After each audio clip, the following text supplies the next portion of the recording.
It is your PrisonPlanet.tv memberships that fund so much of what we do here on this operation. And then we're more than happy for the TV show after it's aired live, then be leaked out onto the web to tens of millions of people. That's our goal.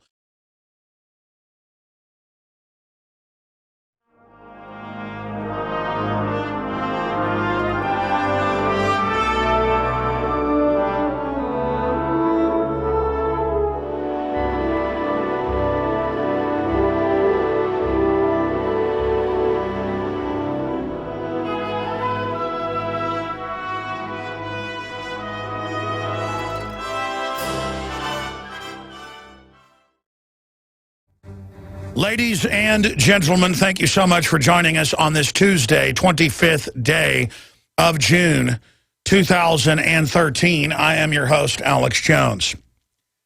And I told you this a long time ago because it's the facts. Congress insisted they be kept in the dark on NSA spying.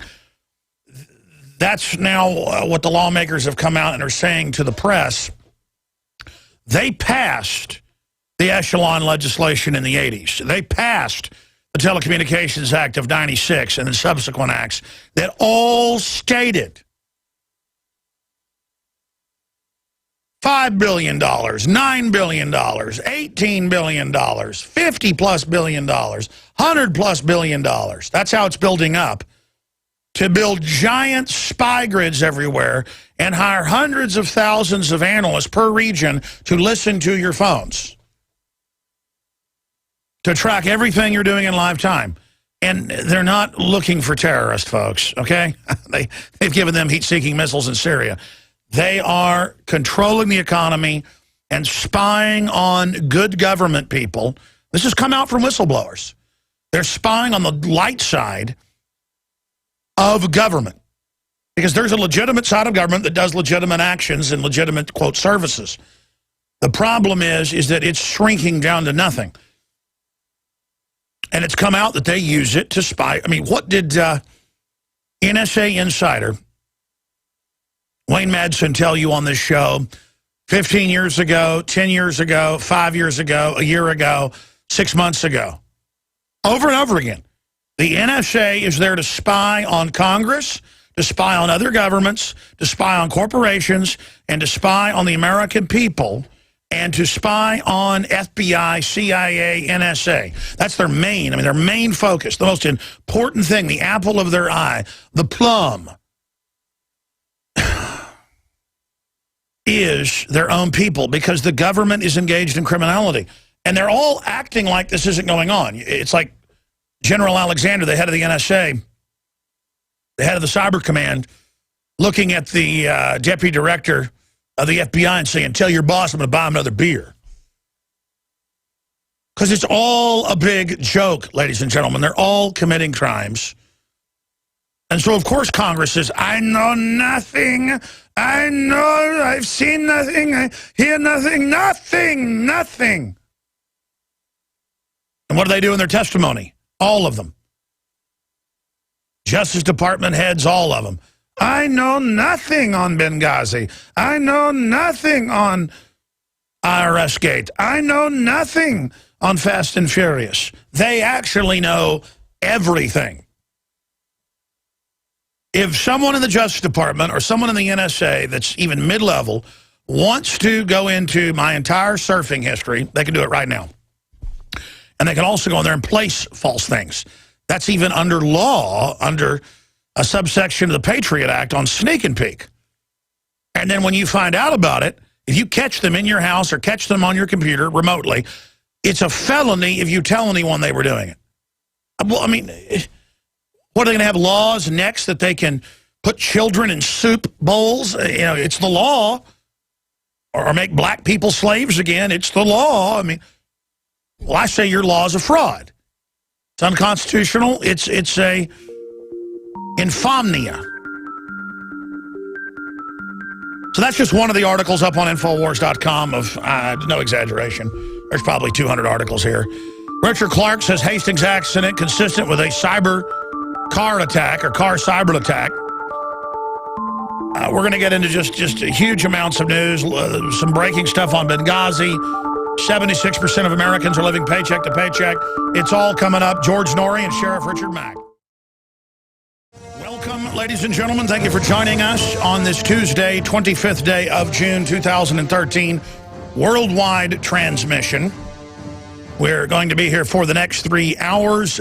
Congressman Issa has issued Benghazi subpoenas to the State Department, and more news is coming out on that front. It was in Reuters a few days ago, but has gotten really no attention, that thousands of U.S. troops have been deployed to an area in Israel by Gaza in case of some type of collapse in Egypt, and millions of people trying to influx into Israel. That is unprecedented, and then it's just back of the newspaper. We've got Putin confirming that Edward Snowden never entered Russia and is in the customs area in the no man's land, and he's told Snowden to leave. And on top of that, the media is running around again trying to frame this as if Putin or the communist Chinese are involved. And I'm not in some love affair with those guys. It's just that they're not the globalists that run my country and that are running it into the ground. We've not been conquered by Russians or Chinese communists. We've been conquered by mega banks that will work with anybody to consolidate power in America and deindustrialize us. That's part of their score to settle with this republic. You can say the globalists are allied with some of the communist Chinese leadership to get cheap slave goods to leverage out markets, but that's as far as it goes. So the attempt to brand Snowden as some foreign spy, and we're seeing more and more of that, it just doesn't fly. And then they can put out the idea that any whistleblowers are basically involved in espionage. And that's why Hong Kong was smart to say you need to leave. That's basically what happened. And now Russia is smart, saying you stay in the customs area. We're not letting you in Russia, and we need to say you need to go. You need to go. And now they've got Kerry and people backtracking, the Secretary of State going, okay, Russia isn't involved in this. But when you see Meet the Press saying arrest members of the press that Snowden talked to, that is about rolling out a war openly on the press and arresting people that expose government corruption. This is Soviet Union, Maoist China, Fidel Castro's Cuba. This is beyond stuff that Hugo Chavez would do. And this is starting to border on Hitlerian. This is how it started in 1935-36. It took Hitler a couple years to start going after the press. First, he went after army personnel and his own Nazis in the SA who weren't, going along with the full program. And after he consolidated power in the government, which they're trying to do with the NSA now, and over the media, then they go after everybody else. And again, you've committed no crime, you pay outrageous taxes, you bow to the government, you don't care about freedom, you think you're safe. It's the opposite. You are a lunch to these people. You are a lunchable. You are low-hanging fruit. Those of us that fight the system, those of us that are aggressive, those of us that are highly visible, historically and currently, I can tell you, are among the most safe of people. The only folks they kill, in my research, are people that have a smoking gun and who have extreme credibility. And Michael Hastings, associate editor of Rolling Stone, said, I've got bombshell info on the CIA, the NSA spy scandal, and on women and sex with Petraeus. And what was behind that? Well, it was clearly sex operations. It was clearly sent in to compromise him. So it's an internal fight between the Army and the CIA. We've confirmed that across the board from a raft of insiders, from Steve Pachenik to you name it. A lot of them off record, I'm not going to say. Some of them are guests you hear on air, but some of them are off record. But Wayne Madsen's on record, many others. And that's when you get killed, is when you've got something, oh my gosh, he's very credible, people believe him, he's got the ear of the progressive, but also the conservative press and the liberal press, killing. And I said on Sunday, well, I said last week as well, that I don't believe that Michael Hastings was killed in a remote control accident, even though DARPA's on record saying all the new cars can be remote controlled instantly by the government. They have the code key, backdoor passwords, hardwired into everything wirelessly. All these cars are now wireless on record, especially this Mercedes, and they can take control of it and drive it better than a race car driver can. In fact, you can program the computer to take someone on a route and drive at speeds that the computer can drive at, but that humans wouldn't be able to control the vehicle. I mean, 5 states already have Google cars driving on the road. By next year, it'll be 20 plus. They estimate within 5 years to 10 years, every state in the U.S. will have robot cars, and then they're going to replace humans because the insurance is going to be jacked up. And I told you this a decade ago because I know how they work. Now they've announced it. We're going to charge you a lot more insurance if you're a human driver. You're supposed to get in your cars and have them drive it for you. And that's what this new Mercedes did, and the new Lexus, and a bunch of others do. Soon you'll be able to get low-cost cars that don't have this, where it drives. Oh, you were going over in a lane? I'm taking over. You're going too fast? I'm going to brake. This is horrible, but again, they always sell tyranny, implantable microchips, face scanning, smart homes that spy on you and control everything you do, and tattletale on you. All of this is always sold as a status issue. And I'll never forget in Wash Tech, back when the Washington Post in about 98 to 2002 was putting out a digital but also monthly hard copy magazine called Wash Tech, they had their head technology writer brag that he'd been in with DARPA, you can look this up, and that they were going to promote a movement of body modification and tattooing. And I'm not saying that's bad if you do that. My point is they were going to promote it in the movies and TV to prepare. This is DARPA talking to you like you're an idiot, telling you the secret, to prepare you to accept implantable chips, and that there would be pills you swallowed that reported to your doctor what you were taking through your wireless internet, part of all prescriptions. I told you this 2 years ago, wrote articles about it. We had the companies putting it out, threatened to sue us if we didn't make modifications to our articles. It was in the Wall Street Journal, the Daily Mail, the Associated Press, Reuters, and a bunch of other publications the last 2 days that indeed that's the plan. You won't get a prescription unless it's got RFID in it. Forget to take medicine. These pills will tell your doctor. Wall Street Journal. See, people keep saying, man, this guy sounds crazy, all this stuff. I'm telling you what they said they're going to do. I want to explain something to you. They say they put cancer viruses in your vaccines. They say they put hydrofluorosilicic acid in your water to give you cancer and dumb you down and sterilize you. They say they're spraying aluminum dioxide, barium salts, and also some radioactive isotopes to weather modify worldwide. It's public. It's called geoengineering. But the public goes, I heard, won't even look it up, won't even watch the films online for free that break it down. I mean, we're in Buck Rogersville. We're having our entire society radically re-engineered into an artificial habitat, in their words, to where we will artificially adapt to that and then be unable to live outside of it. We're having nanotech engineered viruses. That's what they are, artificially engineered viruses. All a virus is a replicating data RNA packet that programs DNA.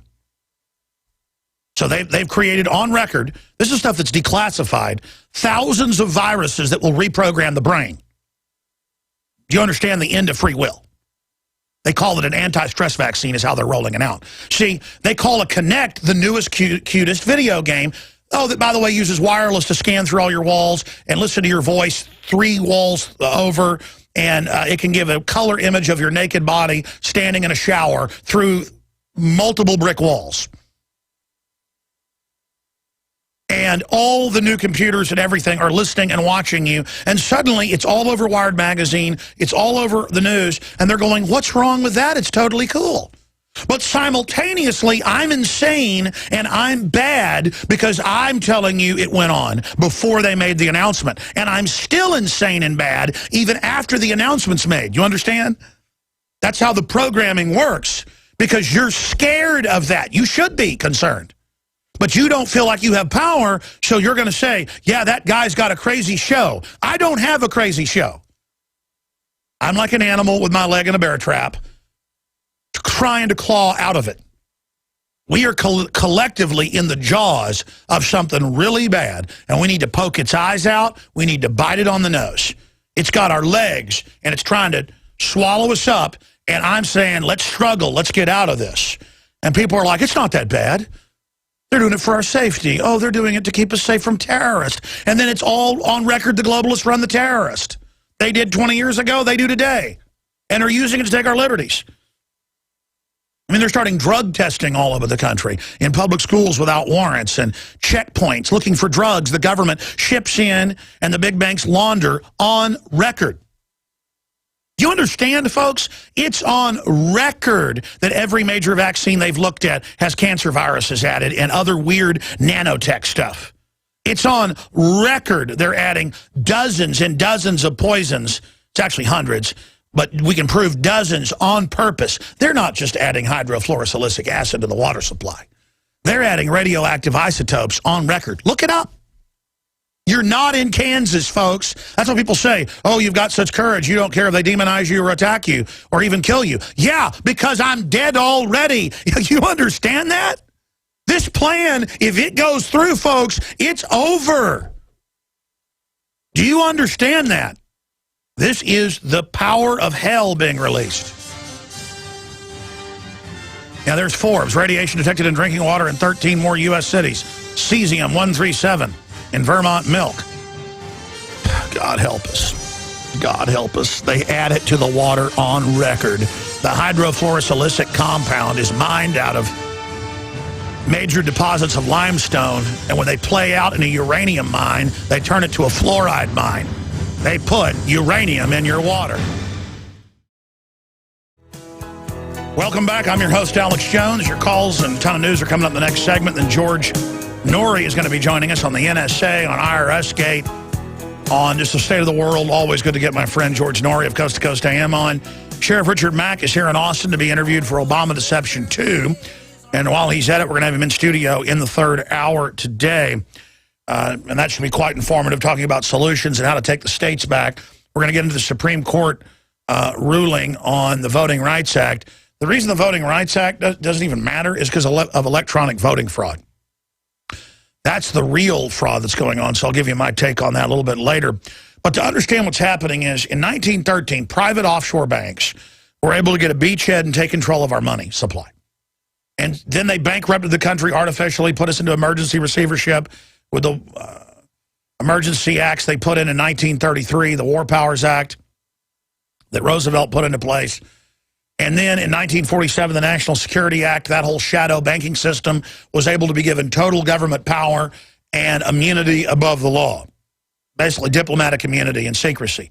So that really marks a major milestone in our road to tyranny. And then from there, it just gets worse and worse. And now our military's under NATO command, and Congress is told that, and Congress does nothing and plays like they're stupid because they've been paid off. Just like Congress comes out and says, we don't want to go to briefings, we don't want to know about the NSA, because the predecessors voted this treason into place. And most of them are blackmailed. Most of the Republicans and Democrats on record, and that's why it's always coming out, the scams they're involved in, the fraud, the weird sexual stuff, they are identified by the power structure as being corrupt, and they are immediately promoted to the top. And any FBI agent, any CIA person will tell you that when they start going on field operations, first it'll be, here's some high-class, high-dollar hookers, have sex with them. And if you don't have sex with them, you're never moved past a desk job, or you're never moved past basically low-level duties. And then if you have sex with the hookers, then it moves up to take some stolen goods. Just like they tried to corrupt Serpico in the New York detective's office. And I've had Serpico on. We've said, how many of the other police were corrupt? And he goes, in the detective narcotics units, all of them.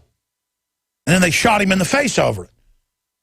And only our naivete allows this to continue. Only letting drugs be illegal. They've had Northern European countries legalize drugs. In most cases, drug use goes down by over half. Always over a third. And they put up billboards showing how pathetic drug addicts are.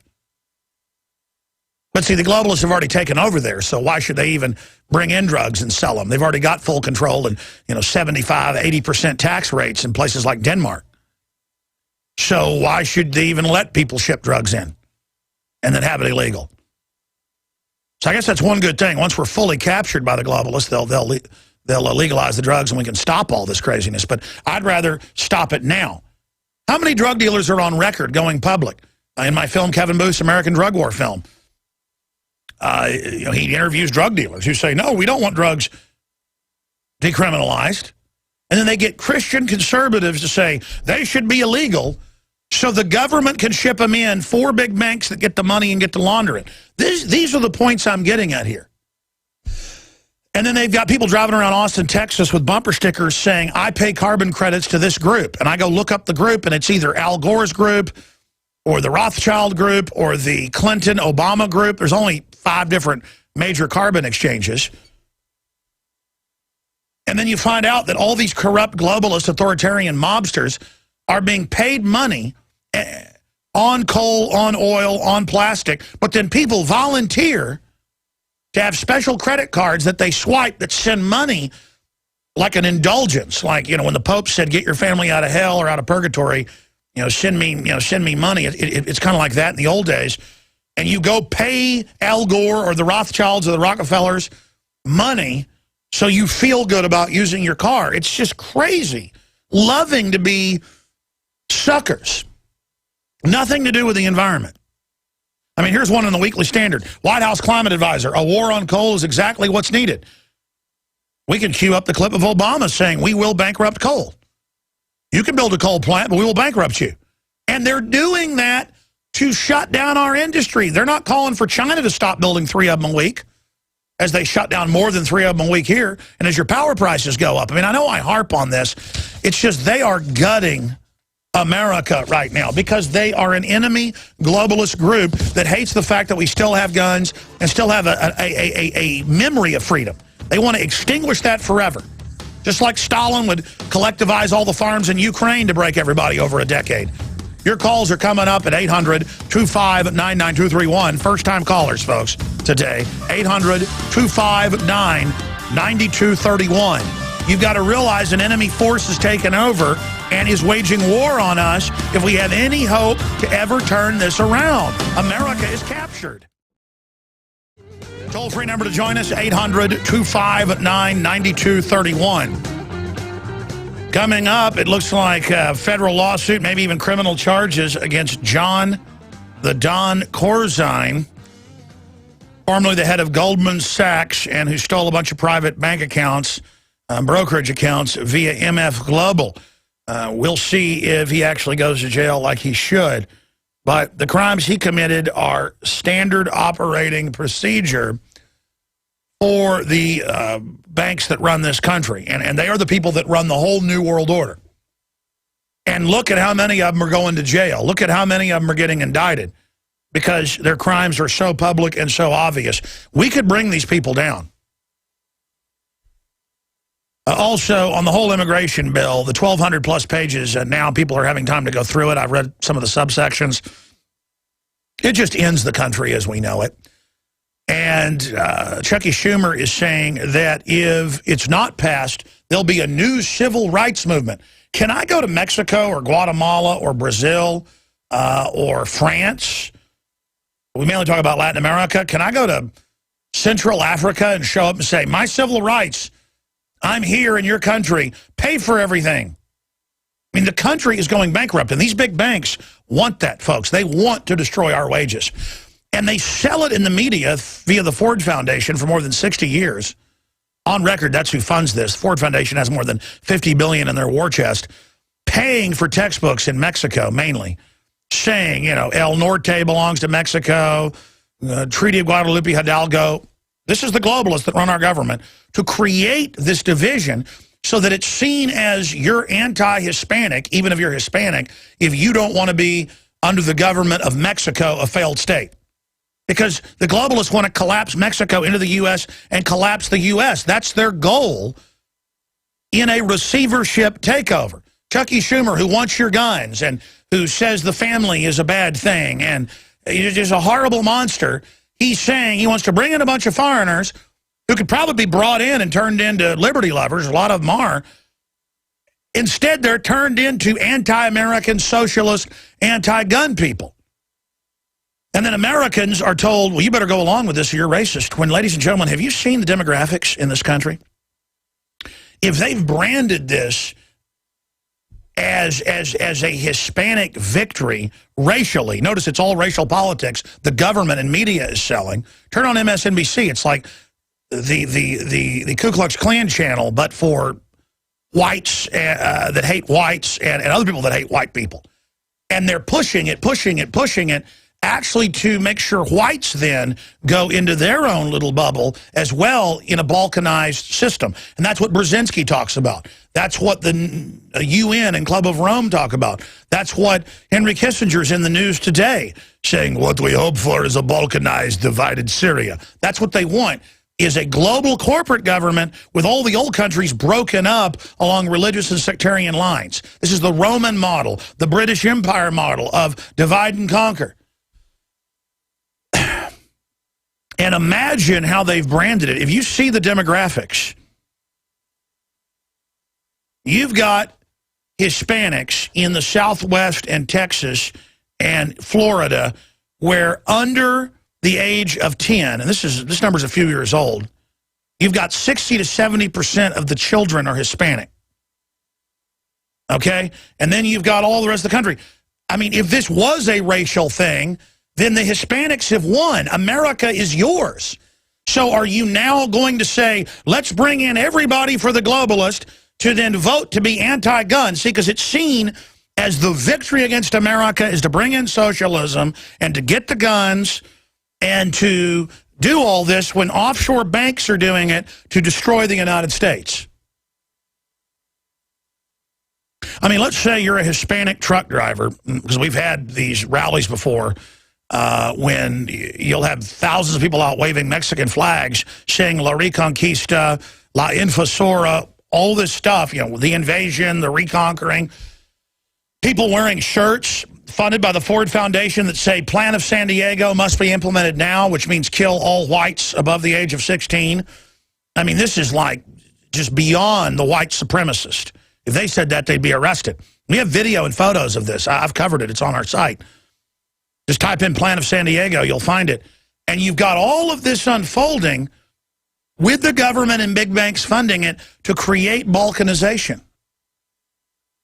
And then you've got Mexico, a completely failed state. You've got all these other Latin American countries collapsing. And I go to these events, and guess who would be at these demonstrations, these counter demonstrations I did years ago? We ought to dig that video up and re-air it, because it's pretty riveting. I probably did like 10 of these counter demonstrations. And I would find that politically correct white people were pretty much all scared to come out there. Guess who would actually join me to protest the illegal aliens? Was mainly Mexican Americans that just wanted to be called Americans, because they understood. It's like, I'm a truck driver. I was getting $30 an hour roughly 5 years ago. This is like a decade ago. And now I'm getting $15, $16 an hour if I'm lucky. And they say soon, with the Mexican trucks coming in, driving on the wages, I'll get nothing. Oh, you got it. See, just like Ross Perot was called a racist, it had nothing to do with that when he said, listen, Canadians are getting $35 an hour on average. We're getting about $24, $25 an hour. We have clips of this actually in Fall of the Republic. I went back. You can go online on YouTube and find the Larry King, Al Gore, Ross Perot debates. There's 2 of them. They're online. They're like 40 minutes long, you know, with the ads cut out, with Larry King. And he goes, listen, Mexico's got, you know, below $1 an hour, no infrastructure. You just put the factories in, no workers' comp, no insurance, no civilization, because the corrupt regimes down there don't want their people to be upwardly mobile. So he got it. You got to pay people a livable wage like Henry Ford did so they can buy the cars you're making. This is how you build a culture. This is how you build a society. And he said, long term, it'll all move to China after the giant sucking sound goes from Canada to the U.S. He explained, we got all the Canadian jobs because we were paid $7, $8, $9, $10 more an hour. That is, the Canadians were. So because Americans were paid less, we got those jobs. And then Mexico is paid way less, so they got those jobs. And then China's paid way less, so then they get those jobs, to where Mexico's losing most of its jobs now to China and India. And it is the race to the bottom. And I'm desperately here trying to explain this to people. I mean, look, I'm smart. I know what I'm doing. My family is smart. They're professionals. They know what they're doing. I'll tell you, my family's going to be okay regardless of what's done to America overall. I know how to adapt, overcome, you name it, and a lot of us do. But the problem is the globalists are just going to tax us to where we can't compete either, by design. But let me tell you, the general public that just wants to go out and work a decent job, you're done. You're going to live in a 200-square-foot apartment inside basically a prison cell. This is smart growth, on record. L.A., New York, San Francisco is already doing it. And you're going to be a prisoner. And this has all been planned out, where they're going to raise the taxes, the bureaucracy, and shut down the jobs to where you're totally under government control. You're going to go work 12 hours a day, maybe 18 hours a day, like in China.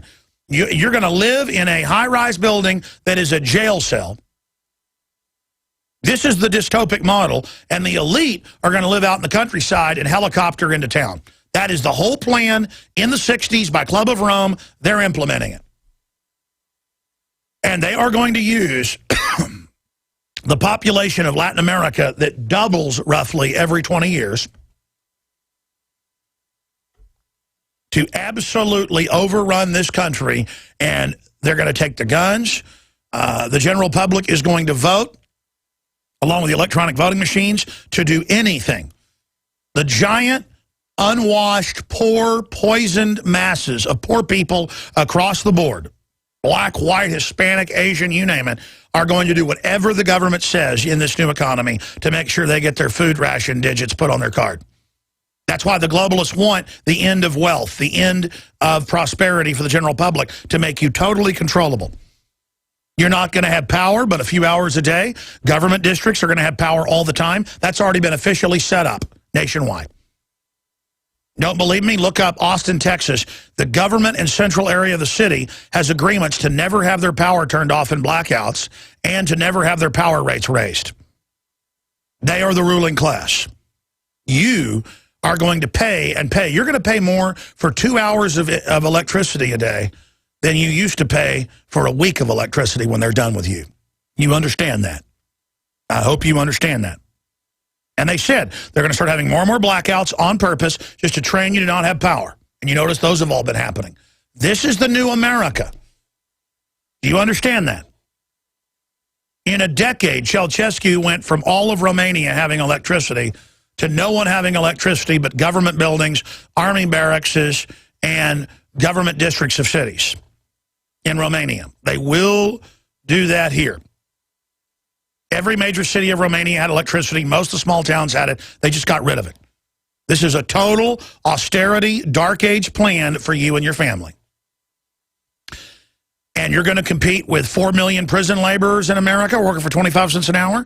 You're going to compete with 100 million Mexicans in Mexico, 30 million here, who are then given government welfare as a corporate supplement to make sure they can work for an unlivable wage and take your job. This is the breaking of America. I'm going to go to your phone calls and shut up. I haven't even gotten into all the news. And this isn't bad news. Knowing about this gives us a chance to turn this around. But they are now saying, Congressman Ryan says an even more likely now bill will pass the House. Oval Office powwow, Obama, Boehner, Pelosi, McConnell, and Reid all trying to ram it through. Mexican theme park offers fake border crossing attraction. It's the patriotic duty to go to El Norte and bring it down. And the government's saying, that's right, come on in. Here's all your free stuff. Americans don't get it. Americans don't get in-state tuition. Americans don't get free tuition. Americans are the chumps, the marks. We pay for our own destruction. All planned out with total precision. The total destruction of this country. And I just want everybody to remember, if they succeed in all this, remember, are you going to be better off in 10 years than you were today? Are you better off now than you were 10 years ago? And you ain't seen nothing yet. 76% of Americans are living paycheck to paycheck. Just a decade ago, it was less than 50% living paycheck to paycheck. And before that, We were the greatest saving nation in the world. Now we're the greatest debtor nation because it's all done by design on record. We have a criminal government. Rick in Utah, you're on the air. You want to talk about the giant NSA data center there in your state. Go ahead. I just wanted to say that our data center will be up and operational at the end of August. And they said that that our congressman didn't know anything about this NSA deep searching of millions of people. I actually called Orrin Hatch's office. They said that they voted on it in 2005 and that Orrin Hatch voted for it. So, in fact, they actually did know about exactly what was happening. No, sir. Of course they know about the biggest spy compound in world history. Dozens of giant buildings the size of football fields. Just much bigger than football fields, huge buildings. We can show the NSA data center. And when American slaves from the newspaper try to go take photos of it in the middle of the town, they come and arrest them like it's illegal to take photos of a giant complex. I mean, only in America. And, of course, Orrin Hatch says he doesn't know it exists. Just like they say there's no FEMA camps, even though it's all on record. This is how they keep people in the dark. I mean, we're talking about a complex that's the equivalent of more than 10 major shopping malls, basically, is how I would describe it. It's just ultra-massive, and that's nothing. That's just a central center. They have bigger centers at Microsoft and Google and Apple and Amazon that are NSA. I mean, that's the only thing we're building is NSA. Because it's not just NSA, sir. Guess what this really is. I'm sure you listen to the show. Do you know what this really is? What is it?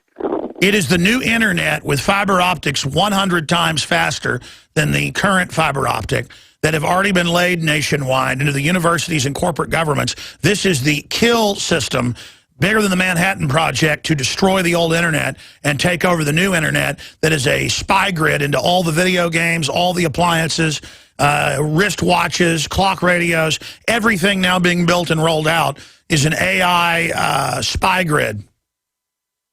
Actually, that's absolutely correct. They said one of the reasons why that they brought it to Utah is because of the BYU University, that they have some of the best people there that understand algorithms, and that's who that they want to employ. I also wanted to say about HR 645, about the FEMA camp.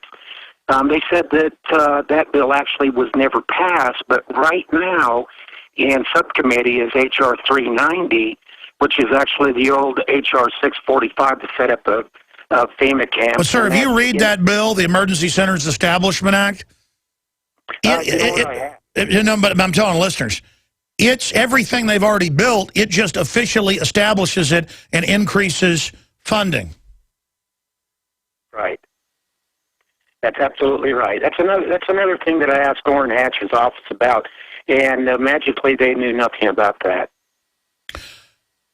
Well, listen, 5 years ago, Cyber Command stood up. That is, it turned on, even though it wasn't congressionally funded yet. It's already in place. They said they're going to shut down the alternative press. They said they're going to spy on journalists. They said in these Pentagon briefings that were even on C-SPAN that they're taking over. They've had Pentagon briefings on C-SPAN where Thomas Barnett and others admit we work for foreign banks, we work for Wall Street, this is a corporate global government. This is all out in the open. That's what's so frustrating, my brother. Is that they're building in San Antonio, in Dallas, in Austin, giant Department of Defense and other private corporate spy buildings. They're building substations to spy on each neighborhood. They're putting secret police units in everywhere. They're planning a full-on war with everybody. All their training manuals say it. It is an open foreign military buildup with collaborators everywhere lining up against us. And all the public manuals are taking our guns, breaking up our families, putting conservatives in re-education camps. I mean, it's so hellish, folks, and how evil and how openly despicable and wrong this is. And we can't even get the addled public, poisoned from fluoride, to even understand the NSA is spying on them. I don't know how that we can convince our senators and representatives to do anything about it. I literally call my representatives 2-3 times a week. I mean, they know me by name, and yet they do nothing about it, or they play just absolute stupid on things that I know that are running through. That's what they do. They always deny everything exists, so a real debate can never form. That's a military tactic. Just say, we're not assaulting, there's nothing happening. Tasers aren't killing anybody. GMO's good for you. Fluoride's good for you. They're killing us. We're back live here. Just briefly, InfoWarsStore.com is where we carry the very best products across the board. The best videos, the best books, powerful pro-liberty T-shirts, the magazine, and a whole line of different powerful water filtration systems like ProPure, stainless steel gravity-fed filters that blow away the competition, side-by-side comparisons at InfoWarsStore.com. If you're not filtering your water, you are insane. It is a win-win-win. Get a great deal with promo code WATER, support the broadcast, and most importantly, be healthy. InfoWarsStore.com. And they got the new Pro 1 filters that cut it all out in one filter at one time, not 2 different filters. But all the units are there, InfoWarsStore.com. And don't forget the new film, State of Mind, on mind control, the past, present, and future. I'm in it with a bunch of other just amazing people. And that's available at InfoWarsStore.com as well. Pre-order it. It comes out in the middle of next month officially. We already have it in stock, but it ships out in the middle of next month. And you will get the film absolutely free, American Dream, exposing the globalist banking cartel. So we also have it in Blu-ray, InfoWarsStore.com, or 888-253-3139, 888-253-3139. Let's go back to the phone calls. I just want to say this briefly. You know, I'm up here saying all this, and it sounds wild, and I go to break, and I go, no, that's all true what I said. Look at how they let the troops use DU, knowing it's a death sentence. Look at how they give them deadly vaccines. Look at how they let them get nerve gassed and don't give them treatment. Look at all the secret testing. The globalists hate us, folks. You've got to understand that. And they want to mop up America. They want to use our energy to build their world government and then get rid of us. And they are targeting everybody. And it's all done compartmentalized. The people carrying all this out, most of them don't even know what they're doing. The water treatment facilities, they go, oh, look, the fluoride came in from China, or came in from Florida, or came in from Wyoming, you know, from the uranium mines in those countries, or in those states. And we just put it in the water, and all it says is sodium fluoride, hydrofluorosilicic acid, and other byproducts. And then labs do tests on it. Some of the stuff, it even says what's in it. Mercury, lead, arsenic, you know, radioactive isotopes, and they put it in the water, and then you go to your city council and they laugh at you. See, I mean, what we're living in a Twilight Zone episode. But I told the story of being up in Hot Springs, Arkansas for a week on a /vacation broadcast. You know, I did the broadcast there, but spent most of the day with my children. A working vacation, as they call it. And I was there, and they had a water convention for the state of Arkansas where the state had passed a law saying you've got to fluoridate because all these towns were pulling it out. And I had so many guys shake my hand and say, we're not putting it in, buddy. You see, the word's out, ladies and gentlemen. The word is out. Let's go to Brad in Indiana. Brad, got about a minute and a half. Welcome, sir. Hey, Alex, first-time caller, long-time listener. I'm a huge fan. God bless you. First of all, I wanted to say I love the music you play. You know, when you're coming back from break, would for sure love to hear some Rage Against the Machine. But wanted to get to my point here. My dad, he's a retired state trooper. He's been retired now for about 15 years. He's joined the force back in like 1977. He used to be a detective. He was told by his superiors to investigate suspected terrorists. The list he was given, normal people, he would go to their houses. They were all libertarians. They were all churchgoers. All right-wingers, Army veterans. They've been targeting right-wingers for the past few decades. I mean, they got outlawed in the 70s in Texas because it was already illegal. They had the state police spying on. If you aren't a communist, they spy on you. And what's crazy is most of the troopers aren't bad people, and they're like, breaking into houses, you name it. I mean, I don't know about the state you're in. You're in Indiana, but they've always... tell you what, I want to come back to you, Brad. I want to hear more about this than Sean, Paul, Joseph, and others. And we've got George Noory coming up, second hour. Stay with us. All right, folks, we're back live into hour number 2. We're going to cover the waterfront of all the big breaking news, from the open borders promotion to 80% of prepackaged food in America are banned in other countries, to show you how toxic our food is. We're going to get into California about to pass a law that you got to get registered and background checks to buy ammo. But Brad in Indiana was bringing up something I'm already aware of. We've gotten the state police training manuals for really 3 decades that I've seen it. But now it's just started to go public. He was saying his dad's a retired state trooper, that they were told to go investigate libertarians, veterans, right-wingers.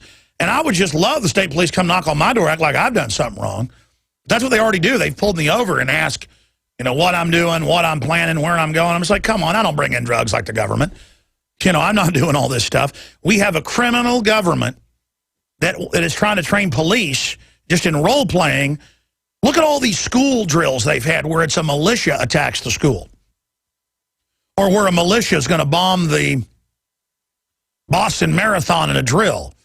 And then, somebody else does it. That came out in the Boston Globe. I told you, folks. I told you they were planning to blame it on us. Every TV show, every movie, the guy that wants liberty and freedom and due process is a terrorist. I mean, come on, how obvious is this? So what else did your dad tell you about this, Brad? Well, basically, he was told by higher orders to go investigate these people. Well, he figured out that criminals were actually running the state police, which, in his opinion, they were huge liberals.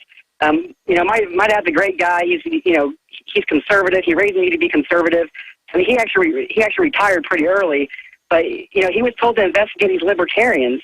My dad's like, these people are not a threat at all. They don't pose a threat to the people. Well, when the globalists try to arrest everybody and put us in FEMA camps, they know we'll be forced to fight back. That's why we are the threat. We're the threat to this foreign takeover.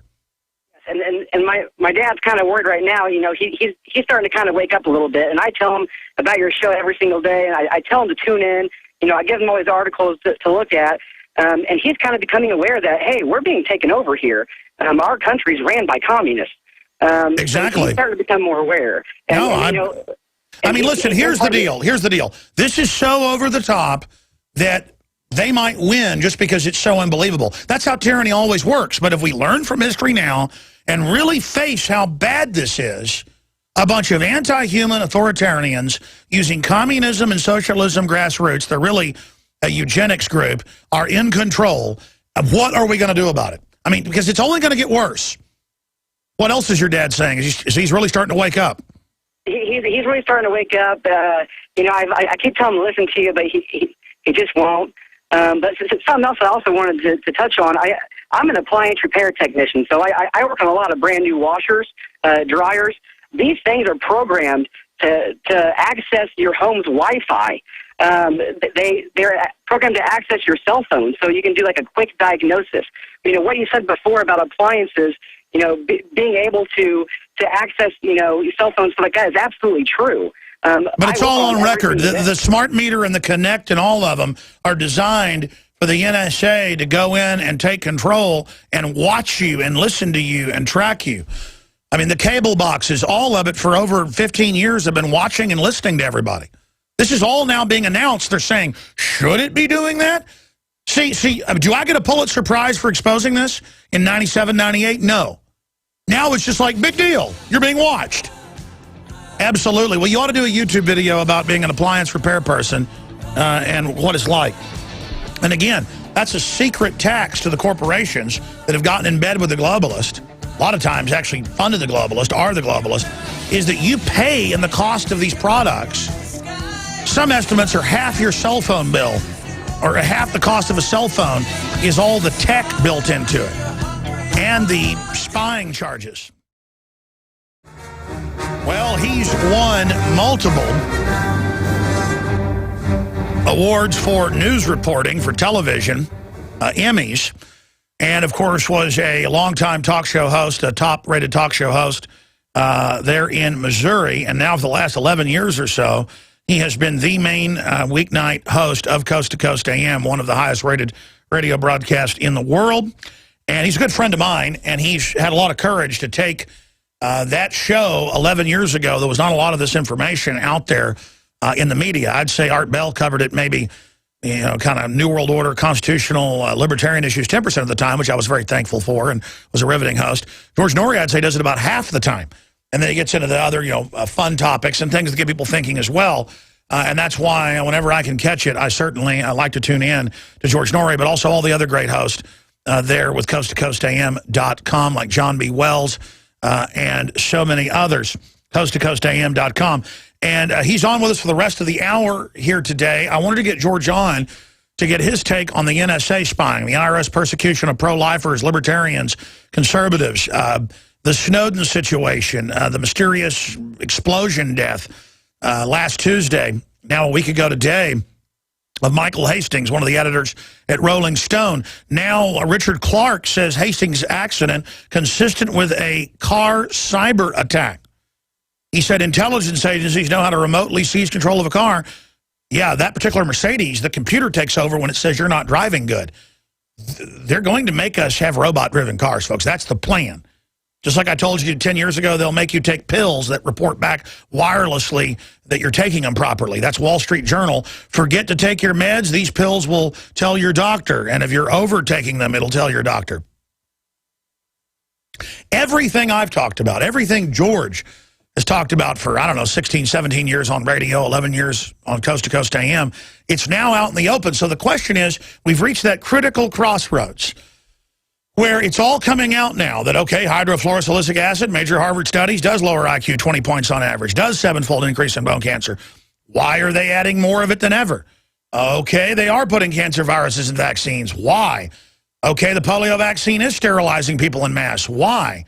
Bill Gates says he wants to reduce the world population. Why is he pushing to make us eat GMO in studies that reduces fertility? I mean, it's just all coming out, everything. And I don't mind becoming passé, but I'm not becoming passé. Instead, I am having, and George I know is being criticized as well, but Mancow's being criticized because he covers some of these issues, and he's now got a big History Channel show coming out. George has got a big popular TV show. Now it's like they're bad because they don't like the NSA spying on them. And they're bad because they don't like FEMA camps being built. And they're bad because they don't, want to fund al-Qaeda in Libya and Syria. So it's either do we reverse the pendulum from tyranny back to liberty, or is it like what happened in so many other countries? We go into the dark night, the dark winter of just, okay, we now are under a tyranny. Now they arrest journalists that talk to whistleblowers. Because, folks, George has talked to a lot of whistleblowers. I've talked to a lot of whistleblowers. I mean, now I sit here and go, wow, I really talked to an NSA person the other day in my office, who I've worked for Air Force Intelligence and the NSA. And he said, I was told, it's Raymond Teague's going to come in next week, I was told I'll be killed. This is in front of 3 of my reporters, if I ever talk about this. Raymond Teague, folks, was on the Apollo mission on the front line as one of the main ground commanders of it. He got a Presidential Freedom Award. Was it from Ronald Reagan? I mean, you could see him on any show about Apollo. You see Raymond Teague there. It was one of the main guys in mission control. Before that, he worked for Air Force Intelligence, and then after that, he worked for government agencies and classified stuff. And he wouldn't tell me anything really classified, but he was shaking when he said this. He said, I was told at each graduation that I'd be killed. All of us were told, you will be killed if you talk about this. I mean, and they've now got Meet the Press saying arrest Greenwald of The Guardian, an American, because he talked to Edward Snowden. This is the chilling effect. No one ever got arrested for reporting criminal spying. It's illegal what goes on. And Raymond also told us, I'm going to go to George Noory. Raymond also told us that, oh, yeah, they saw the intelligence, the spying going on, and that, yeah, of course, the government was bringing in the narcotics. That's now public knowledge. So, George, you get where I'm going with this. What I want to ask you is, do you agree with me, or what's your take on it? Have we reached the crossroads, the jump point, the event horizon here, I think, really in just the next few years, the quickening, where it's all out in the open and humanity has that choice, and we either wake up to how much trouble we're in and have courage to push the envelope and talk about this as you did, really as a trailblazer, and I'm not kissing your hind end, it's true. We need other people to stand up like you did, George, and lead the way, or I think we're doomed. George Noory. Well, Alex, there's no question. You know, what you've been doing, what we've been doing on Coast to Coast, we've been trailblazers trying to wake up the American people that what's happening is just not right. It's just not normal. And so other people, insiders like the Edward Snowdens and the Michael Hastings, these are people who said, you know what, we think enough is enough too. And so they, working within that arena, decided to take matters in their own hands to do what they do. I don't know what's happening, Alex. I don't know why this seems to be moving along so quickly. But ever since 9/11, it has just been roaring like a train out of control. And we can see it in everything that's happening today, whether it's we want to control your guns, we want to know what you're doing on the Internet, we want to know who you're sending text messages to.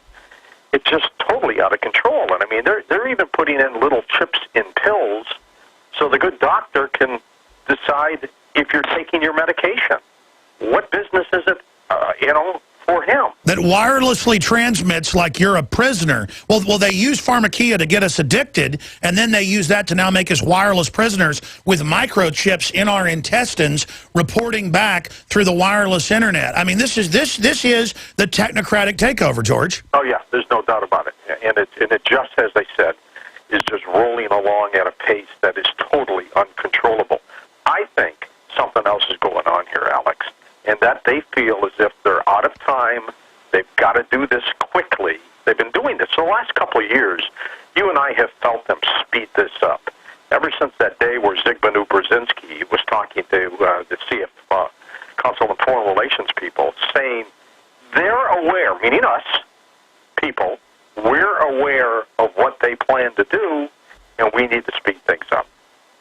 Wow, that's chilling, because then he wrote a book that came out last year and said, I actually went and bought the book, he said, it's cheaper now to kill 1 million people than to just convince them with propaganda. The establishment, I agree with you, is panicking. So what do we do, George? Well, we keep doing what we're doing, because you can see what's happening worldwide. Look at the uprising in Brazil. Look at what's happening in Turkey. Look what's happened in the Middle East. People are beginning to say, enough is enough. This isn't just the haves and the have-nots. This is people who are just fed up with being controlled, and they're fighting back. Now, through this entire thing, I find it so ironic where Edward Snowden, who I don't believe is a traitor, but I do believe that he is a hero for letting us know what was going on. It's bizarre that a communist nation like Russia would hide him and hold him. Yeah. And that, to me, is the most baffling of this entire thing. I mean, here we have a guy who releases information on the NSA to protect Americans, to protect our rights and our freedom, and he's being protected by a country that oppresses freedom worse than anybody. It's bizarre. Man, George, I know you've got children, and I believe even some grandchildren, don't you? Yes, I have 6 grandchildren.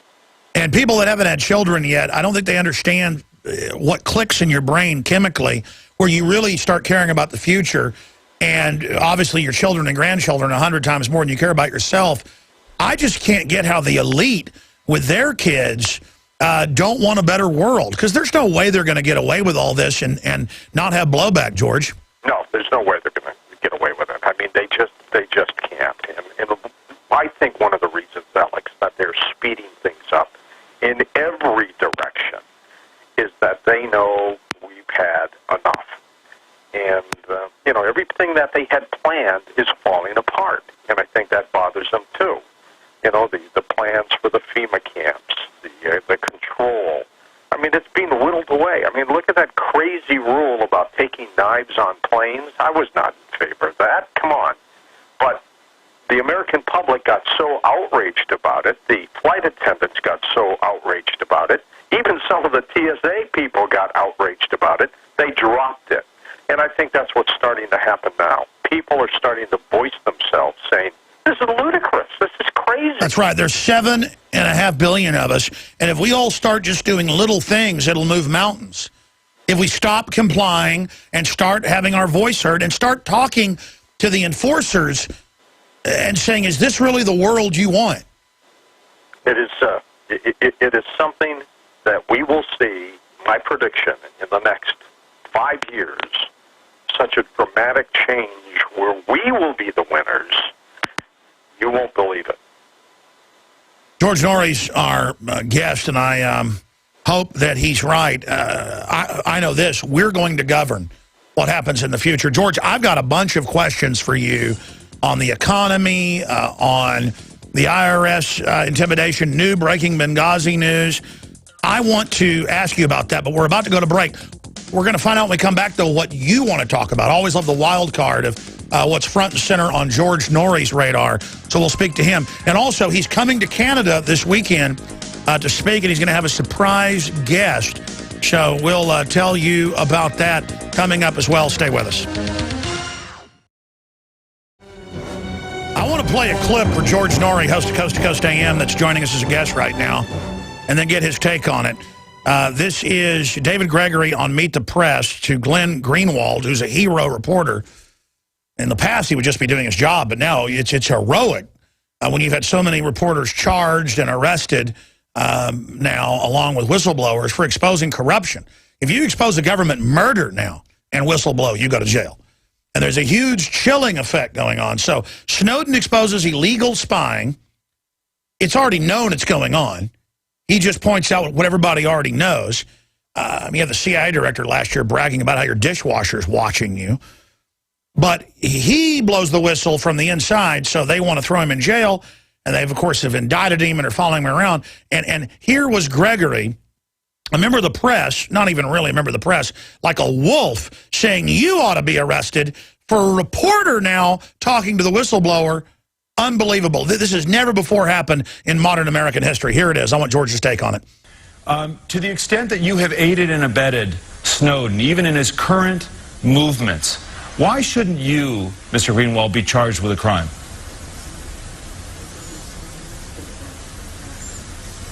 I think it's pretty extraordinary that anybody who would call themselves a journalist would publicly muse about whether or not other journalists should be charged with felonies. The assumption in your question, David, is completely without evidence, the idea that I've aided and abetted him in any way.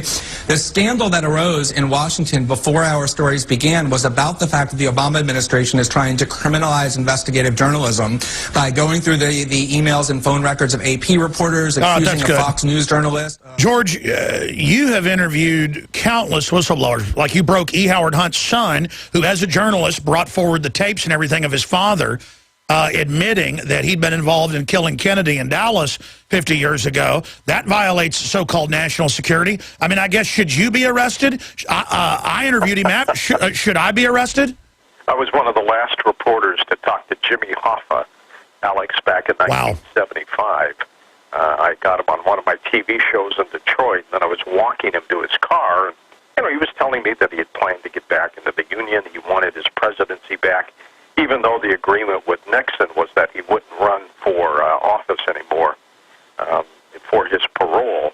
And, I kind of looked at him, and I'm saying to myself, this is a guy who was involved with the mob, who financed through the Teamsters Union Pension Fund Vegas, and now he wants to go straight. They're going to get this guy. And sure enough, a month or two later, he was gone. And, the bottom line is that we as reporters have got to become sacrosanct from anything else. I mean, we're not breaking laws when we're investigating, talking, and getting information. I mean, we used to have a privilege a long time ago where, if law enforcement came to us and said, who's the source of your story? We didn't have to tell them that. Now it's almost as if, you must tell us who your sources are or you're going to jail. But it doesn't matter because we've been listening in on your phone calls and your emails anyway. So we've got that information. It's appalling. And I think what happened on Meet the Press was just as ridiculous. David Gregory trying to pretend that, he's Mr. Holier-than-thou, attacking another journalist who was merely the conduit for the story. He didn't do it. He didn't release the documents. He reported on it for the American people and for the world. And to accuse him of aiding and abetting is absolutely ridiculous. That's right. Well, you've won three Emmys. 3 Emmys for news reporting. So, I mean, you have been the consummate TV investigative journalist on record. And so here you are as a journalist. Did you ever think you'd see America get to the point where there's an open war on the press, on the Tea Party, on libertarian groups, on pro-lifers, where the IRS is telling Christians they can't pray? I mean, that's in the news. This is authoritarianism. We woke up, it's here, and are we going to lay down to it is the question. I agree with Hastings. It's time for the press to line up and go against this corrupt system. Absolutely. But then what happens? Look, we don't know what happened to Michael Hastings. Was he speeding along? Did he get into an accident? Maybe, but it sure is coincidental, and I don't believe in coincidences, that here's a guy who was telling his friends, you know, you may be contacted by the FBI, who felt that he was being investigated by the FBI, who said, I've got a major story, and some people think it had to do with drones and surveillance, and all of a sudden the guy died. I mean, come on. 2 hours after, he says, I'm going off the radar. Absolutely. Witnesses said, he went off the radar, didn't he? Yeah, he sure, his engine went off the radar too, 60 yards down the street. George Noory's our guest. Long segment coming up. We'll get into all of the key news and Hastings straight ahead. We'll be right back. We're here Monday through Friday, folks, 11 a.m. to 2 p.m. Central. We have InfoWars Nightly News every evening, 7 o'clock Central. We're finishing up the new studio. We're getting our reporters in place and up to speed. Great crew. I'm preparing to put the show out on cable systems and satellite. All of this is because of your subscribing to PrisonPlanet.tv. If you haven't subscribed, it is $5.95 a month. One membership can be logged on to simultaneously by 11 people, you and 10 other people. So create a username and passcode, takes about a minute, that is unique to PrisonPlanet.tv or InfoWarsNews.com. That'll take you there as well. And then share it with, I think you could do it with 20 or 30 friends and family, because most of them won't tune in every night when the show comes on at 7, or go to the archive simultaneously. And if you try to log in and you can't, that means 11 people actually used it. Thank God. Go buy another membership for yourself. I mean, you don't just buy a gift membership and then one person can use it. You get a PrisonPlanet.tv membership and 11 people can simultaneously use it and see the nightly news, the archives of all the shows in high def, all of my films, my book, Paul Watson's book, so many films that we've made, films we've been authorized to post. We're going to premiere State of Mind that I'm in that explodes the mind control agenda, and I don't just mean MK Ultra type stuff, but the ambient globalist programming. All of that is going to premiere. That film with the filmmakers who are going to be in town in a 4-hour special transmission coming up Wednesday, the 17th of July, in just a few weeks. I mean, that's the type of stuff that goes on at PrisonPlanet.tv. And it's awesome because we've had 300,000+ people tune into PrisonPlanet.tv in one day and watch the show when it's election coverage, or 100,000 tune in when it's Bilderberg coverage, because people are sharing those passcodes. That's Operation Awaking the Sleeping Giant. So if you currently have a membership, share it. And if you don't have a membership or were a member in the past, we've just upgraded it, made it better and better. Please become a member. And I want to thank all of the PrisonPlanet.tv members for being part of PrisonPlanet.tv. Because between that and InfoWarsHealth.com and the incredible products and the films, the T-shirts, the books, the advertising, that's how we have been able to build the largest multi-platform alternative media system in the world. And shows like Coast to Coast with George Noory have helped us. People like Matt Drudge of DrudgeReport.com have helped us. We've all got to hang together. That's why when they went after Rush Limbaugh last year, and we're trying to get him kicked off the air, going after his sponsors, twisting what he said and did. Even though I don't agree with everything Rush says, even though Rush has criticized me before, it didn't matter. If they can take him down, folks, they can take down talk radio. Because it's long form. It's not talking points. Radio's not getting talking points, ladies and gentlemen. It's really what people are into. It's what you call in with. The globalists can't control it. Look, top shows on TV have 3 million viewers. George Noory has 16 million a week. We have altogether, one way or another, 15 million people that tune in one way or another. On radio, it's about 6-7 million a week on actual terrestrial radio. 15 million now a week, one way or another. That's very conservative, by the way. count YouTube, everything. That's what scares the system. And think about it. We are the biggest media. It's just we're not all fancy pants, and we don't have all the money of, $500 million a year or something to run MSNBC. We're running this whole operation on $7 million a year. And the media's like, ooh, look at all the money Alex makes. I'm spending 100+% right now to finish all this and try to launch. I'm spending our reserves right now. $7 million a year, folks. And I'm actually glad I'm spending all the money that's coming in. Okay? I mean, because I'm doing this with what you support us with. This is expensive. My bandwidth is now $650,000 a year. We just checked the last 12 months' numbers. IT is on top of that. It is expensive to be doing this. It's expensive to have a free video feed for the daytime viewers at Infowars.com/show. But we've gotten sponsors to pay for most of it. So support our sponsors. Now, I want to get into a bunch of issues and take calls all over the map with George Noory, Paul, Joshua, Joseph, David, Karen.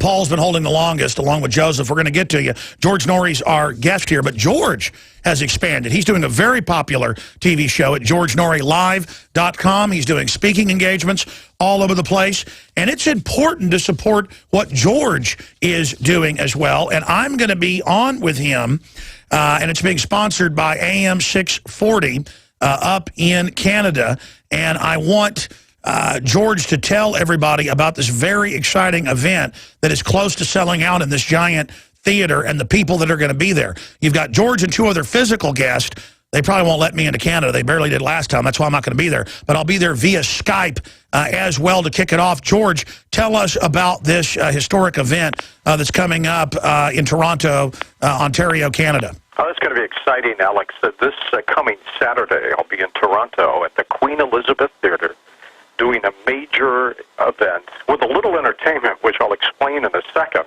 But David Hatcher Childress will be with us talking about ancient mysteries, Richard Dolan talking about the UFO disclosure, and of course you'll be joining us live, as you just said, via Skype on a huge screen before a packed house. They've still got some tickets available, and if anybody's interested in the greater Toronto, New York area, just go to GeorgeNooryLive.com, Noory, GeorgeNooryLive.com, and come on by and see us. And my mother is coming up from Detroit, according to my sister. Wow. She's never seen me in a live event, and she's all excited. And part of the caveat is I'm going to be singing some songs there. I do that part-time for fun. We all have our own little hobbies.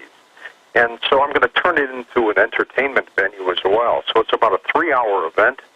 And I'm really looking forward to it. Toronto's a great city, and I've got to tell you, Alex, our Canadian brothers and sisters just admire what we as Americans do. And, they're in the trenches with us. They were in World War II, and they still are now. Well, I know your events are amazing. I've been to a few of them to overflow crowds here in Austin, and I want to thank you for inviting me up there, and thank you for letting me just be part of it via Skype. Tell me about some of the other guests that are going to be there. Well, David Hatcher Childress, of course, the expert in ancient mysteries, so he's going to be on with me, just talking about some of the great mysteries and the bizarre things that have happened on this planet for years. Richard Dolan is an expert on government secrecy, and of course he specializes in the UFO search. And then we've got Alex Jones, who's going to talk with us about NSA and about world rights and everything else. And that's going to be fun. You're going to have an audience of maybe 900 to 1,000 people watching you on this big screen, and I'll be standing up next to it talking to you via Skype. Absolutely, and I'm going to be there via Skype. Next time you're on, George, I want you to get on Skype as well. And also, you may be on Coast to Coast tonight for a couple hours, the first couple hours, right? Absolutely. You just invited me during the break. Yes, sir. I'd love to come on and talk about all these issues. Okay, we'll do that. Fantastic. No rest for the... I don't feel too wicked, though. It's no rest for liberty lovers. No rest at all. We don't stop. Last Friday, right before Saturday, I had put in 20 straight days in a row in work. And you know what? I'm not tired. I'm energetic. I keep going. When it's all said and done, I would have put in 40 days out of 42. But, we have to do that now, Alex. We don't stop, do we? Well, I'm only exhausted when I'm not working. And I think my dad says, well, that's what happens when you're burnt out, son. You got to keep working, because if you stop, I guess they almost call that post-traumatic, where you've done, you work so hard. I know a lot of doctors have that, where then when they finally try to relax, it's like you're exhausted. I think that's what's going on, George. Yeah, I think so too. When you stop, that's when you pass out.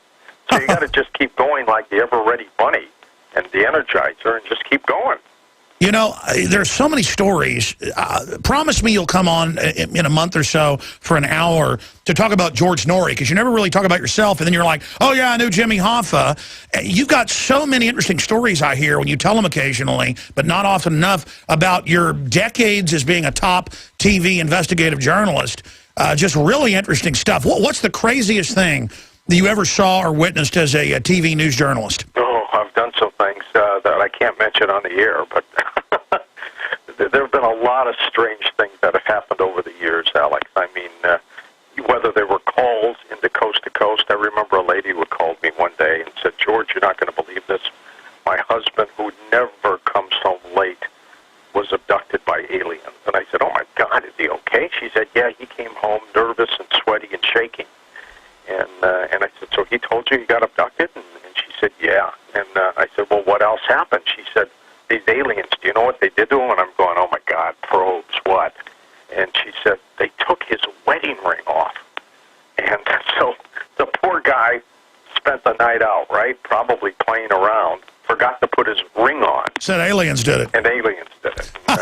She fell for it. So, I mean, we get all kinds on Coast to Coast.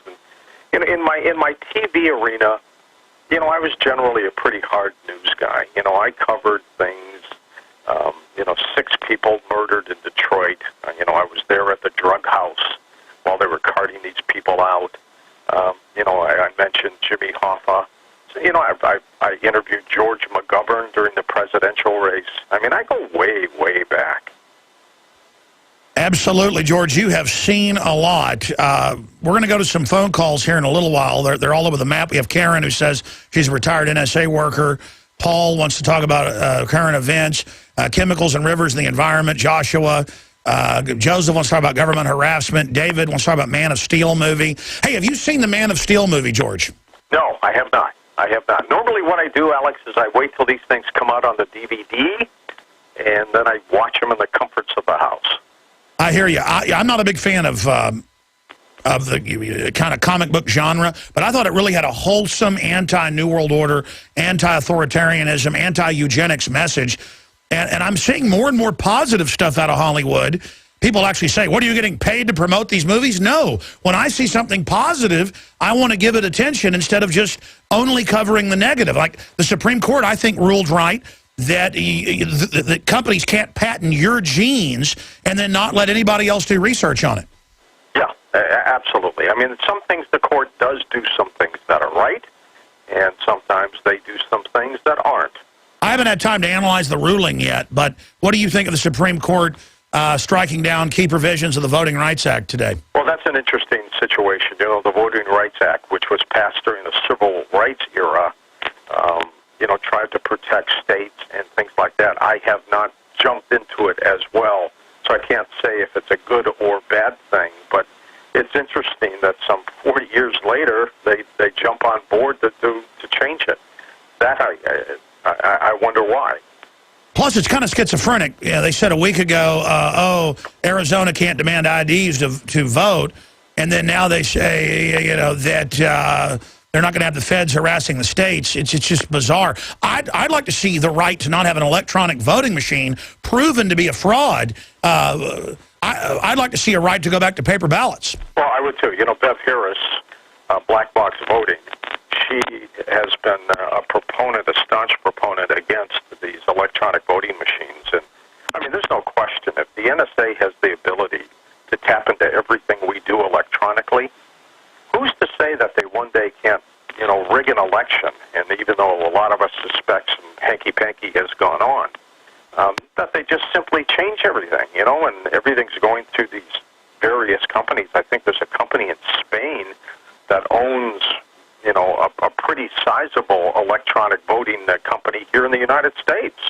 It was a Tampa-based company that they bought. Oh, yeah. Back when Senator Hagel first got in, I didn't believe it when it said that he owned 91% of the company that almost all votes were counted on, and then it was confirmed.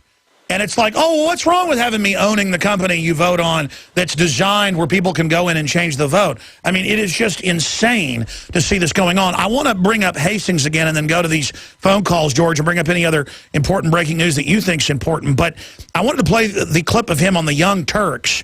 I think it was Sink Urix, how you pronounce it. He's been on this show. Interesting guy. One of the better liberals out there, in my view. A week before his car blows up or runs into a tree or whatever, and he says, I'm on the run, they're after me, I'm going to break the big story, and then boom, 2 hours later, this is what he said about the press lining up together for freedom in this country. And I agree, and I haven't heard a lot of media talk like this. I've heard you talk like this. I've talked like this. That's why I really salute people that do have the courage to do this.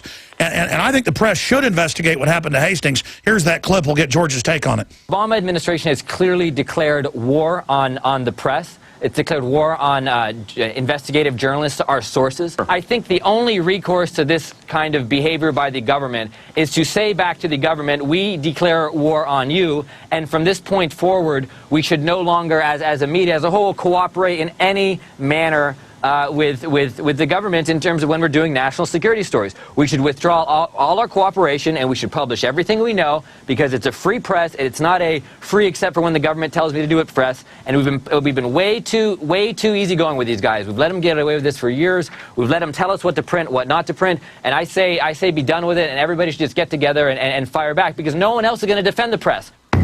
That's right. No one else is going to defend the press, and that's what America's based on. We always group about Russia and China and Mexico persecuting the press like this. I mean, this should really wake everybody up and get the lapdog media to stop groveling. Instead, I've been seeing numbers that they're saying there's even more groveling by the press, and David Gregory saying, arrest the press. That guy's not the press. He should be out of there right now. Yeah, absolutely. I mean, for a journalist to say that is crazy. And, you know, he should be relieved of his duties. He really should. Well, I mean, the press should drum him out. I mean, if he goes to the National Press Club, everybody should turn their back and not talk to him. I mean, really, until he apologizes. Oh, even an apology is stupid. I mean, here's one thing about an apology, Alex. You know, somebody does something stupid or horrendous, and then they come out and say, well, I apologize. They're only apologizing because the heat's on them. Whatever they did, it's still in their system. David Gregory is not going to stop feeling the way he feels. I mean, who is he, a stooge for the government? I mean, unbelievable. I mean, as a journalist, to attack another journalist for investigative reporting and for releasing a story that affects so many people worldwide and then chastising the guy is abominable. I'm glad you see it that way, because that's exactly how I see it. As a media person who wears a small journalist hat, you wear a big journalist hat in your earlier incarnations, but more of an analyst now, I would say. I mean, all of us are analysts. And it's just outrageous that we've seen bipartisan members of Congress talk like this. These guys are out of control, and the press needs to understand something. If we all start standing up, they can't stop us all. But if we let them pick us all off one at a one, our children have no future. George Noory's our guest. They will sell out. The tickets, I'm told, are very close to selling out. You can go to the website that we'll give you after the break and get tickets to his big Toronto event, GeorgeNooryLive.com, GeorgeNooryLive.com. 4 p.m. box office opens, 5 p.m. doors open. I tell you, it's awesome having George Noory on with us. I got to say it, I admire people that have courage. And the direction that George Noory took Coast to Coast AM has just been phenomenal. We take for granted 11 years later that so much of this stuff's out in the open. He is a trailblazer. CoastToCoastAM.com. And some people could say, oh, well, they get into some wild stuff. I don't want to. They get people thinking. And that's a healthy thing, ladies and gentlemen. And George, you know, has people like me on there to unvarnished to say whatever I want, breaking it down, because George knows I'll have facts and documents behind what I'm saying. So very, very important. Be sure and go to his event, GeorgeNooryLive.com in Toronto. This Saturday, 6 p.m. event begins and runs past 9. I want to go right to phone calls. Karen in Arizona says she spoke with a retired NSA worker, to be clear. And Karen, what did this NSA worker tell you? You're on the air with George Noory. Well, I mentioned to him And thank you for allowing me to talk to you and George. Sure, go ahead. I was at a town hall meeting. Before it started, I was talking to this gentleman, and I said, I'm glad Snowden came out and admitted that they were NSA was spying on American people. And this guy says, I worked for NSA for 30 years, and I retired from the NSA. We never did domestic spying. And I says, well, according to Russell Tice, I said, you know Russell Tice? He said, yes. I said, he did terrestrial, and he said, yes, they did. And I said, well, ma'am, listen, I'm going to get George's take on this, but it's on record. Everything goes through the NSA. It's on record. He may have been compartmentalized where they were doing foreign intelligence, because large portions of it are that. Because it's all very compartmentalized. They don't know what's going on next door to them. Or it may not have been an NSA person either. So for someone to say now, we never spied domestically, is like saying the sun didn't come up this morning. George Noory. Well, probably during his era, too, as well, Alex. They probably didn't have the technical capability to spy on all of us like they do now. So he might have been right telling her, hey, we didn't do that, because they didn't have the ability to do it. Now they do. And they're using it like crazy. Absolutely. Thank you for the call, ma'am. I mean, just look, just because somebody says they're with the CIA or the NSA does not mean they are. Okay, most people that actually have been in it are not going to tell you. Let's go to a call from Joshua. Joshua, you're on the air with George Noory. Go ahead. Hello, Alex. Hey, Hello, buddy. George Noory. Hey, Josh. It's great to be on the air with you guys. Yeah, I love both your shows. Thank you. Thank you both for waking me up. And what I was going to talk about was I seen on the InfoWars Nightly News about Fort McClellan and Monsanto, which I live very close to here. And the DU there that was used on Fort McClellan and people not knowing about it, Monsanto is really just right down the road from it. Oh, yeah, the dioxin, they were involved in that. They incinerated a lot of chemical weapons there, too. 1 mile from the incinerator. Yeah. 1 mile. But, yeah, the... you have a question for George, brother? Yes, sir. George, what do you think about all these rivers and streams and everything being poisoned, and they can't do nothing about it? They didn't even find out about it until like the early 90s. People knew they were doing it, but it wasn't covered by the press. Good question. George, take us out to break. You're doing 5 more minutes graciously. What's your take on the fact that they go after environmental stuff that isn't bad, but then ignore all the real stuff? I know, and they should be looking at the real stuff, the hard dumping by corporations and all this other junk. Look, don't get me started on fluoride either, because you talk about poison in the water system. That's it. And we've got to get it out of our water. I mean, all these Harvard studies, you name it, and it's still in there. 5 more minutes with George Noory, and then we're going to have in studio Sheriff Richard Mack on solutions and a ton of news, and your phone calls as well. Stay with us. Back in 60 seconds. We're going to jam in a few more phone calls for George Noory, but don't worry, everybody else gets to talk to Sheriff Mack and myself coming up. George Noory, host of coasttocoastam.com, GeorgeNooryLive.com to find out about his live events, not just the one in Canada this Saturday that I'll be part of.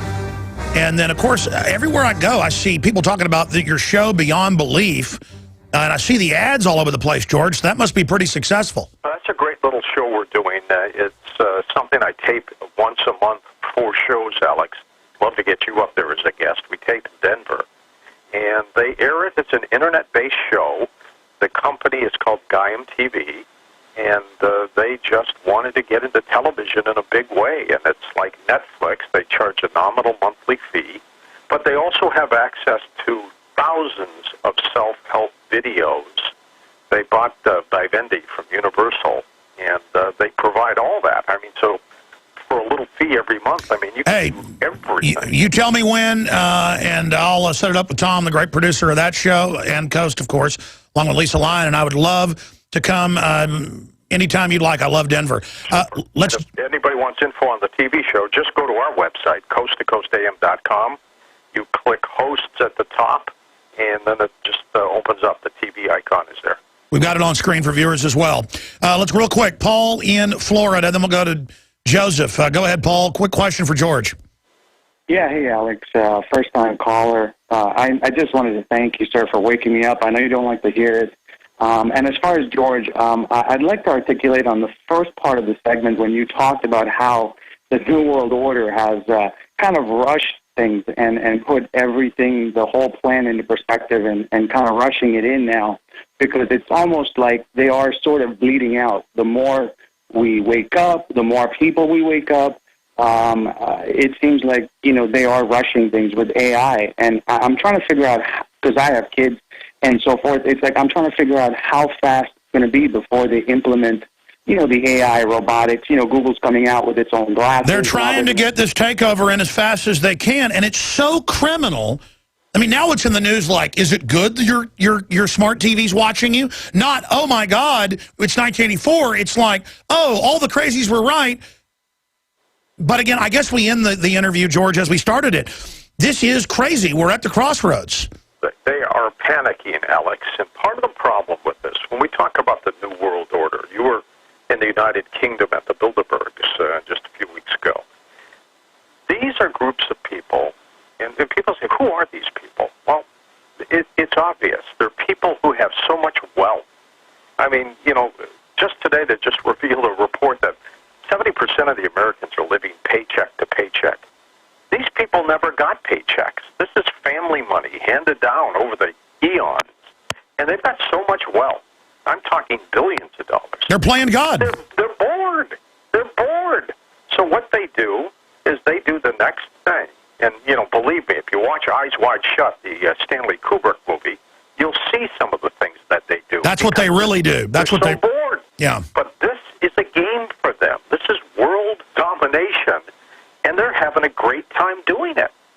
I'm sure they've got offices to go to, and they sit back and they go, how can we scheme to do this or do that? I mean, it came out that Bill and Melinda Gates met with all the world leaders secretly again in the U.S. 2 weeks before Bilderberg to reduce world population. And then he's the guy going, by the way, I have a shot for you. I want you to die, but I want to reduce population. I mean, it's so incredibly obvious, and we've just got to wake up to it, and that's happening. George, I will see you, in the first 2 hours of Coast tonight? I'll see you at midnight Central Time tonight on Coast to Coast. CoastToCoastAM.com for station listings in your area, like 590 here in Austin, Texas. George, thank you for being a trailblazer and standing up for my family and your family and free humanity. We salute you. All right, my friend. Be well. All right, there goes George Noory. Adios to him.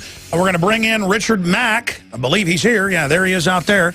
We're going to bring in Richard Mack next to talk about solutions. Sheriff Richard Mack, speaking of Supreme Court rulings, he beat the Brady Law at the Supreme Court. In studio with us, the great Sheriff Richard Mack.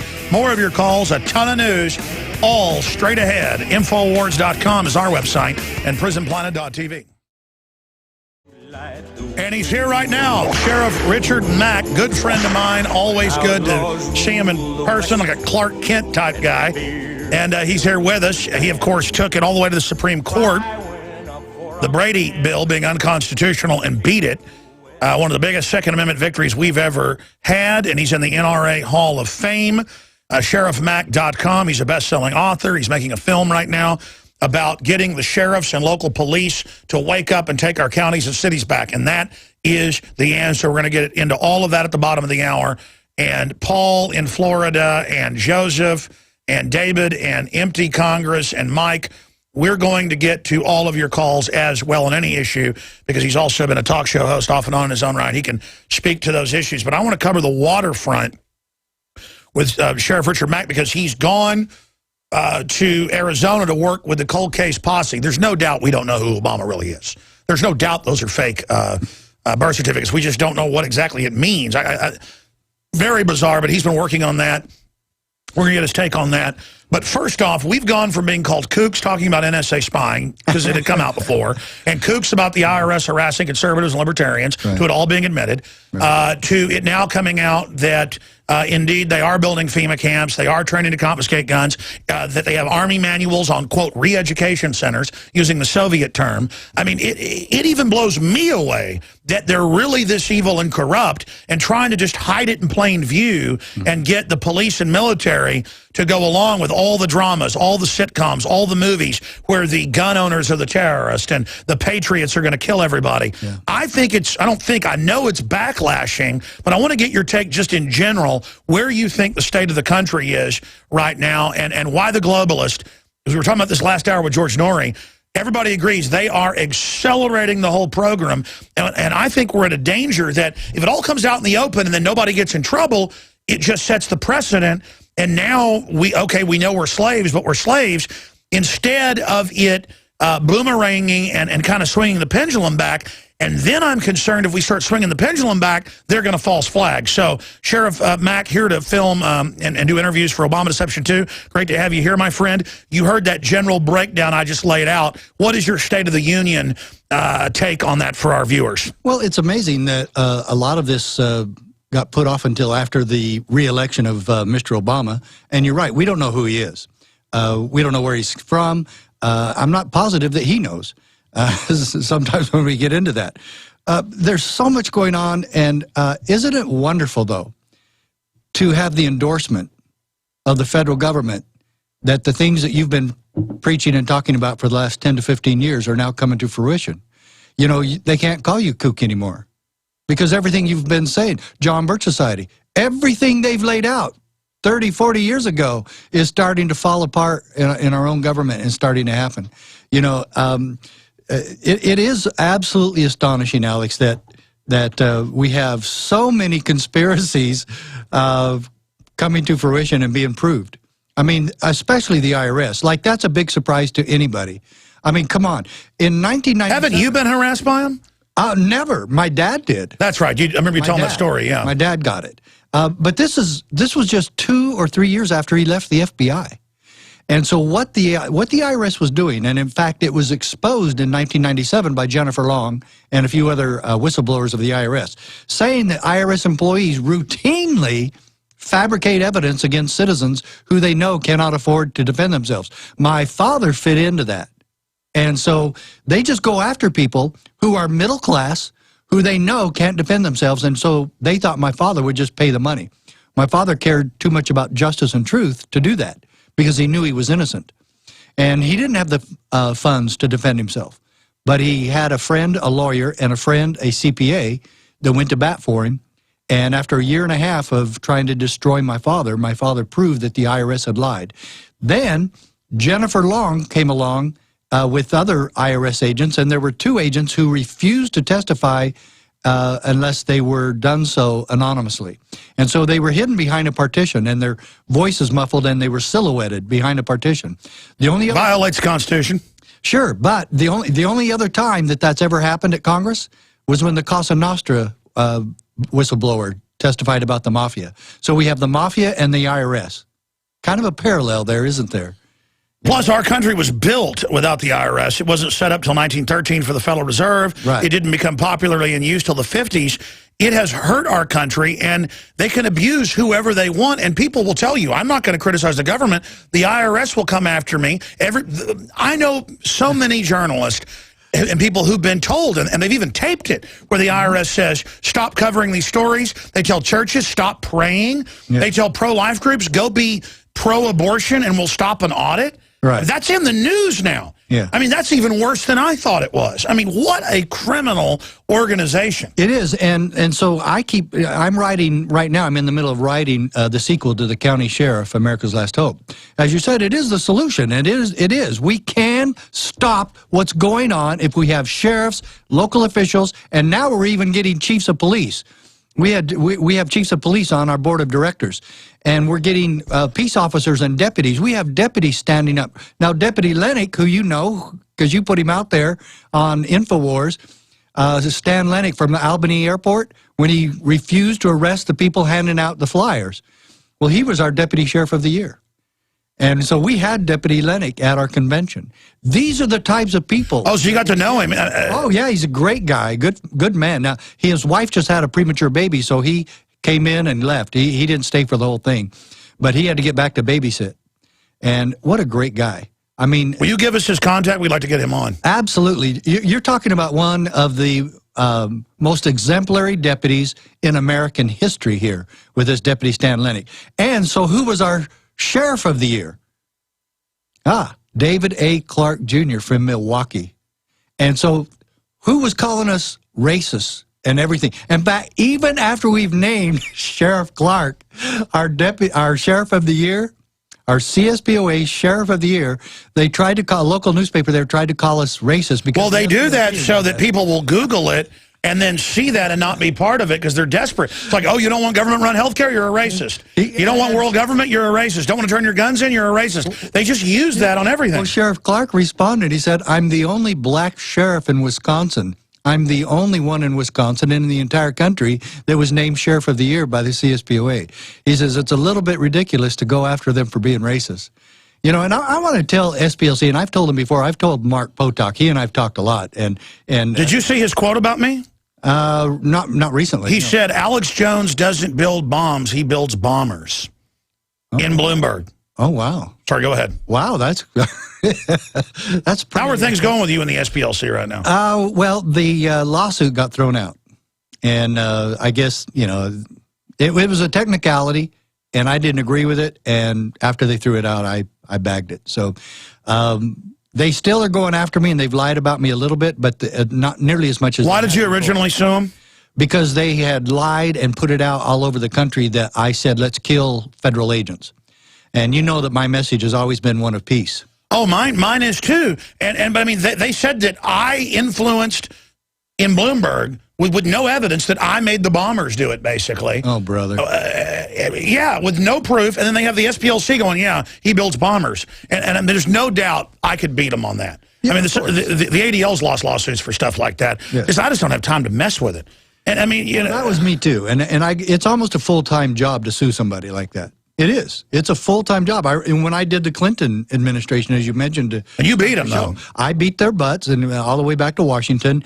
Miraculous case. Just an absolute miraculous case. But it was a David and Goliath story, and I love being David. And we're still creating Davids all across the country to stop all these horrible things. Exactly. I mean, those of us that are working full-time just to wake people up, folks, we need you to be the ones that sue them and stuff. Yeah. I mean, we just had the lady in who started the lawsuit, won it at the Supreme Court over the gene patents. Austinite listener, took her 2 years, she did it. Yeah. And so, folks, you need to, when you're in the right, go after these people. And again, but the SPLC, they discredit themselves. Well, of course. Everybody knows that I'm not influencing Muslim bombers and that I'm the opposite of that. I mean, that is insane. Well, they are insane. And what's really insane is our own government. Now, why doesn't the SPLC come out and assail the IRS? And assail the NSA and all these horrible other things. They call themselves a civil rights group. Yeah. So why don't they go after the government? They never go after the government. And the reason is because that's where they get a lot of their funding. They teach all these classes and get a lot of funding from the federal government. So they're never going to go after them. And that discredits them on their own. They are their own discredit. And the Southern Poverty Law Center is a joke and probably not even worthy to be on your show, quite honestly.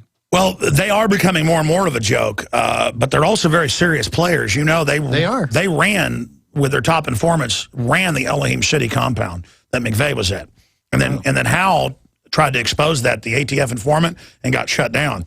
One of their informants came to the event in Valley Forge, where we spoke about 2 years ago, and a lot of us were there, Larry Pratt and a lot of big speakers, and that's when they supposedly got me. And then they tried to call me a little bit after that and do an interview. And I said, you guys have been lying about me for 17 years. And now you try to call me and ask me for my comment? You've been lying about me for 17 years. Why would you come now and ask me for a comment? You've never asked me for a comment before. They said, where have we lied about you? And I said, well, since the beginning, since I first filed my lawsuit. But most recently, when you said I said we should kill IRS agents, they checked their own tape and said, no, we made a mistake. We'll have to do a retraction. So they did a retraction. Well, at least you did that. It's just unbelievable. That's not a mistake. No, of course not. It wasn't even close. I made the ADL change something one time that was just totally made up. And I had to have my lawyer get in touch with them and make them do it. I want to come back and get into Snowden, all of this, where you see things going, then phone calls. Richard Mack in studio. Sheriff Richard Mack is our guest. His dad was in the FBI. He's now passed on to, hopefully, heaven, I'm sure. In the FBI, and the FBI and all these agencies have always been compartmentalized. You've got the light side, the dark side. In the past, talking to really top historians and researchers, maybe 10% of federal agencies were dark side. Joel Skousen, who I respect, estimates it's more like 50% now, is dark side. what did your dad say to you about that? Why would the IRS come after him when he retired? I know they harass people they think are actually good people. What would your dad think today about what's happening with just all this open evil? Well, my dad would be shocked with all of this, but he would also say, yeah, that's what they did to me. And my dad learned a lot about the subterfuge of government when they audited him. He thought that everything in government was pretty on the up and up. He served, 30 years in the FBI, served another 5 years in the Army Air Corps during World War II. He believed in government. He believed in what they were doing. He even believed at one point, until he and I had some extensive conversations, in the Warren Commission report. Why did they go after your dad? But he made some enemies while he was in the Bureau, and I guess that's why they went after him, because this is very rare. Well, we had the son of a state police officer who called in earlier and said he was told to go after conservatives, libertarians, and that's come out in Texas, they've been told, to act like we're doing something, and it's really because we're the good guys, and the bad guys know it. Yeah. Well, my dad wasn't a real constitutionalist or anything like that. He was a real solid, honest man. But I think also the other thing that might have been is they just started looking in the computer for people who fit the profile that the IRS wanted to go after, and they didn't see that he was a former FBI agent, and they just went after him because it's funny you say that. My dad has said, please don't talk about this, but I just don't care. I will talk about it. He fit the profile, and later he learned they went after middle-class people that were known as being nice guys they thought they could push around. Exactly. And they told him in Dallas in the mid-'80s, they said, we are criminals, Mr. Jones. They said, we are criminals. Yeah. We will take everything you've got unless you pay us this. Right. And he was like, they said, we are criminals. Yeah. I mean, imagine. And my dad was like, Mr. Mom and Apple Pie. He's like, you're criminals? Yeah. I thought you worked for the federal government. I thought you were here. I thought you were a service organization, IRS, internal. But they said, we are criminals. He brought in his receipts and everything and the CPA stuff. And they said, I don't care. They said, hey, pal, we're criminals. They were there like, hey, Well, so they told my father almost the same thing. They didn't say criminal, but they said, we will ruin you unless you pay. It's just no, they said that too. They said, we are criminals, you will lose. Yeah.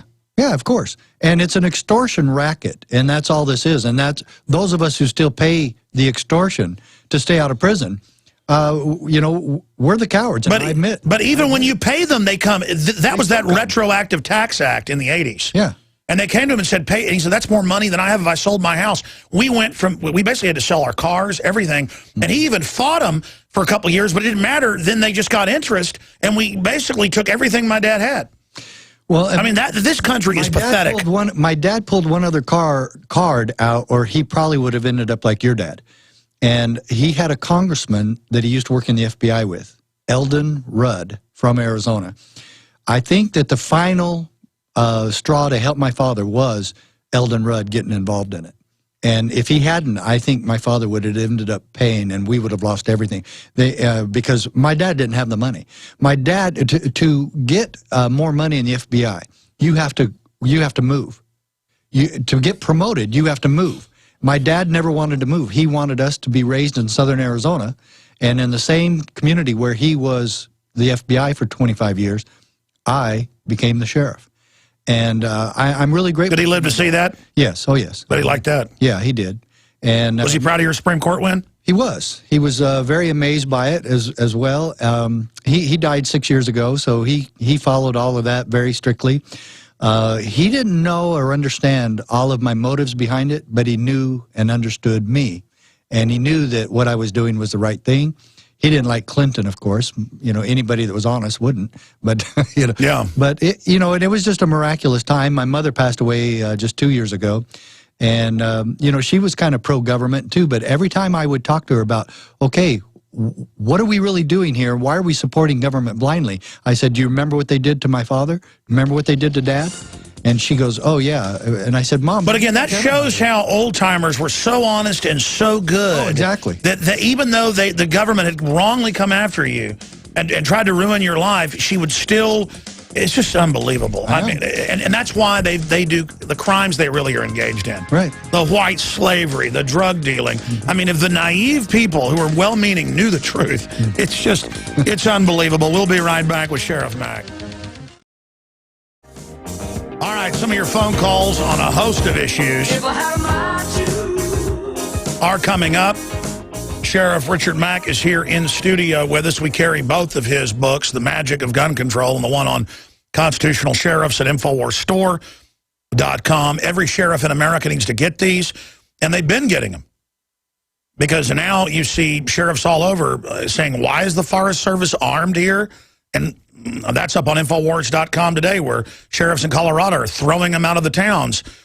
We've seen cases where they're trying to persecute sheriffs and sheriff's deputies that don't arrest people who own guns and don't enforce unconstitutional laws on law-abiding citizens.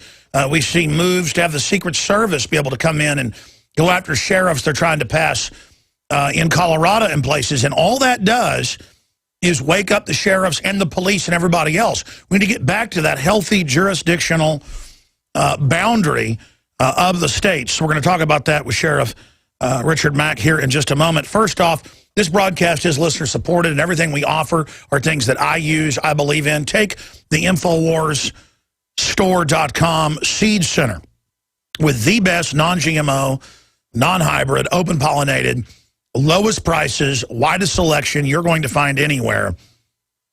And we've got a whole bunch of the top brands. We did a year of research on this. This is just amazing what's in the InfoWars Seed Center at InfoWarsStore.com. Great to start a garden, whether you live in the country or the city. They've got fruit tree seeds. It's all there.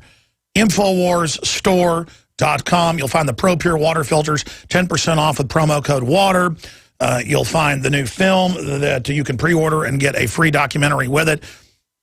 The American Dream Free when you get State of Mind. We are the exclusive distributor of that. That is available at InfoWarsStore.com. And when you purchase with us, when you shop with the good guys, it funds our operation so we can go 110% against the globalist. And now is the time. People are really ready to wake up right now. They just don't believe we can have any change. We can have change. We've had incredible victories all over the world for liberty. But the globalists and their media aren't going to tell you. We've seen record low approval ratings for Congress, 10% in Gallup. We've seen record low readership and support and trust in major polls for mainstream media. We've seen record low support for Obama and all their globalism and their gun grabbing. That's why they put out fake polls saying Americans want to be spied on. Americans love Obama. But those are the public policy groups and globalist connected things. All the real polls show the opposite. And I know they're real because I'm all over the country. And I'm out there and I see it. And I talk to the police, and I talk to the military. Upwards of half the military I talk to are awake and listening to this show alone. Can you imagine? That must give fits to the New World Order. So please support us, InfoWarsStore.com. Or if you're out there listening on the radio, want to be able to call and ask any questions or order, use the promo code WATER to get 10% off on the water filters as well, 888-253-3139. And also support Sheriff Mack at SheriffMack.com. Sheriff... Let me add one other thing sure. to your message just then. I don't want anybody to think that that book's just for sheriffs. Every American citizen should read that book. Absolutely. America's Last Hope. You need to know what he's supposed to know. He works for you. So everyone in America should get that book. Absolutely. And learn about common law, Bill of Rights, Constitution. Right. They're breaking the law when they do this. Snowden shouldn't go to jail. The people that ordered them to illegally spy should go to jail. Absolutely. Absolutely. In fact, all the whistleblowers, they usually just fire them or send them to jail, and that's what they're trying to do to Snowden now worldwide publicly. And so it's an amazing process, but I believe there's been too much light shed on what has happened, that Snowden is being protected a little bit just because of all the light that's been shine on him. And so I think it's just an amazing process, again, of showing the corruption of Washington, D.C. By the way, to correct something, I remember now what my dad said when he came home, and I've heard the story 30 times after. The head IRS lady he had a meeting with in Dallas, she looked at him and she said, "We are white-collar criminals. You will not beat us." Oh, yeah. I mean, that's like the mafia coming in your store going, we're the mafia. You will pay us or we'll burn this down. Correct. I mean, that's what they are. You know, that comparison's been actually taking place in a lot of mainstream books. There's a book called The Sovereign Individual, written and actually printed, published by Simon & Schuster back about 12, 13 years ago. the sovereign individual. It talks about the Vince Foster murder being the most poorly disguised murder in American history. And these guys go right after it, and they compare the IRS to the mafia. They use the same tactics for the same results, and this is just a mainstream book talking about finances, and it was done by a couple of world-renowned financiers, and it was not a book by Sheriff Mack or Alex Jones or any of these other radical extremists. It was done by two world-renowned economists. And again, the sovereign individual. And I read it, and I was amazed by what they exposed in there, especially about Hillary Clinton, who's, you know. But I remember my dad, you know, who was like mainline, going around giving anti-communist speeches in Texas and going on the Dallas radio when he was like 15 years old, and in America. And Your dad did that? Oh, yeah. Really? Yeah. And the point is, and then he stopped doing it once he went to college and got married and had me and stuff, and then my sister later. The point was, is he got married, had kids, and kind of moved on. But the point was, he bought into the whole thing that America's the good guys. And the point is, that was the perfect cover for criminals to come in and take over the government. Here's another person I want to interview, Mark Mazzetti, Pulitzer Prize winner, The Way of the Knife, the CIA, a secret army, and the war at the ends of the earth, admitting that they're just killing people all over the world with assassination teams illegally, including here in America. And then you have Michael Hastings saying, I've got big breaking news. I'm going off the radar into hiding. They're coming and visiting my family and friends. He said there are, and then the FBI lied and said, no, we're not. And then his car, an hour and 45 minutes later, blows up. Witnesses said it was driving down the road and blew up. It's up against a tree. Didn't run into the tree. You can see it. It came to the rest against a tree. The engine's blown almost 60 yards down the road. And they say, day one, don't investigate. Alex Jones is a kook. It's natural causes. What do you make of things like that when Aaron Swartz is exposing the scams in the NSA and the spying, and he's a leader and had a lot of money because he started Reddit, and then he says, I'm going to fight the FBI and the feds coming after me. I'm going to fight the Justice Department saying I've committed, you know, crimes, releasing info, and I'm getting married, and then they come and he's hung, and they immediately say, oh, he hung himself. Yeah. I mean, I think there's death squads. Another one of those accidental hangings. You know, but like the D.C. Madam, I mean, right. What do you make of this? Because it's definitely, they're killing a lot of people. I mean, this is, Gary Webb got shot twice in the head. Well, that's why I'd like, you know, takes you back to the Vince Foster assassination.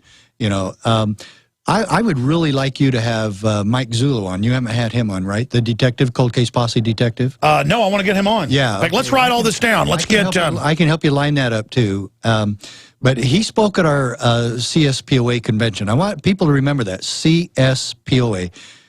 C as in Charlie, S as in Sam, P as in Paul, O as in Oscar, A as in Adam, CSPOA, this Constitutional Sheriffs Peace Officers Association.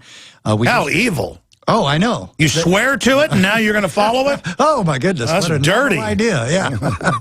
But Mike Zullo presented his evidence to us all there, and we just said, look, this is not a required seminar to attend his class. Just go and see. If you don't want to go, if you're afraid of this, don't go. Well, it was the biggest attended class we had, and that was Saturday after the big day on Friday. So I am working on that. We're trying to get this exposed. Back before the investigation started, the truth is the same people who asked Sheriff Arpaio to investigate this came to me first. And I was living in Fredericksburg, as you'll recall, at that time. And this is just a year and a half ago. And I told them I didn't have time to do it, and I'd have to drop everything, and I'd have to charge them. And they go, well, who would do this for free? And we're thinking about asking Arpaio. I said, he won't do it. I said, he won't get involved in this. I've talked to him about this issue before. He thinks it's a bogus issue. But when he had 150, 200 people from the local Tea Party came, and they showed him some evidence that they really distrusted about the... and then notice how Obama came after him. Oh, I know. Because that is a fake birth certificate. Oh, totally. First, they said they'd released it. When they hadn't, they released a receipt of one that you go and print out as a computer. Like, I've had to get them for my kids, and you go and they print out a receipt. Yeah. The Bureau of Statistics says, here's your receipt from the health department. Well, you've been working on it. Tell people what we know. Well, the thing of it is, the one really working it is Mike Zullo, and he's a former detective, and he's working for free for Sheriff Arpaio on his cold case posse. And so Arpaio told his people and told me at the time, he said, look, These people asked me. I said, I know. I said, I'm surprised you took it because I told him you wouldn't. He said, no. He says, well, he says, just to get him off my back, I told him I'd investigate it. But I'm sure I'm just going to clear the president and everything's going to be fine. Well, the investigator did a thorough investigation, and it turned out to be just the opposite. That's when I bought onto it because I knew Arpaio was an honest man and that he would do this thoroughly and professionally. And Zullo has done a marvelous investigation. He's taken the birth certificate apart. Now, Why would they put out such a bad fake, though? Well, you know, I think they used a computer specialist that is young, okay, and didn't know typesetting. Because here's how I knew it was fake day one. Okay. They used the fake system that comes in the fonts. Correct, the typing font. Back in those days, it's meant to look exactly. It's meant to look like typing, but it's the computer font because the letters are identical and the splats from a real typewriter are like snowflakes or fingerprints. Right. I mean, it's horribly fake. And Zullo takes this. He takes it 9 layers. He takes the whole thing, and it was layered 9 times. And he takes it and shows you the mistake of all 9 layers. Now, but why did they do something so fake? We found it day one. Well, when you look at it at his face, if you just went in and showed it to Obama, he'll look at it and go, oh my gosh, this is great. This looks good. You just have to start peeling off the layers, and then you get an entire different view. So whoever it was a young computer tech, and they thought, you know, no one went back to it and peeled off the layers. They said, oh, that'll work. So they didn't do their homework, and they just had to get something out. And then even left it in layers. Yes, yeah. It's crazy. It was not a good job at all. So you have to kind of wonder who proofread that for him. But Obama needed to release something, and he did, and they just rushed it. And so what we don't say, and what you need to remember on all of this investigation, all of your listeners need to remember this.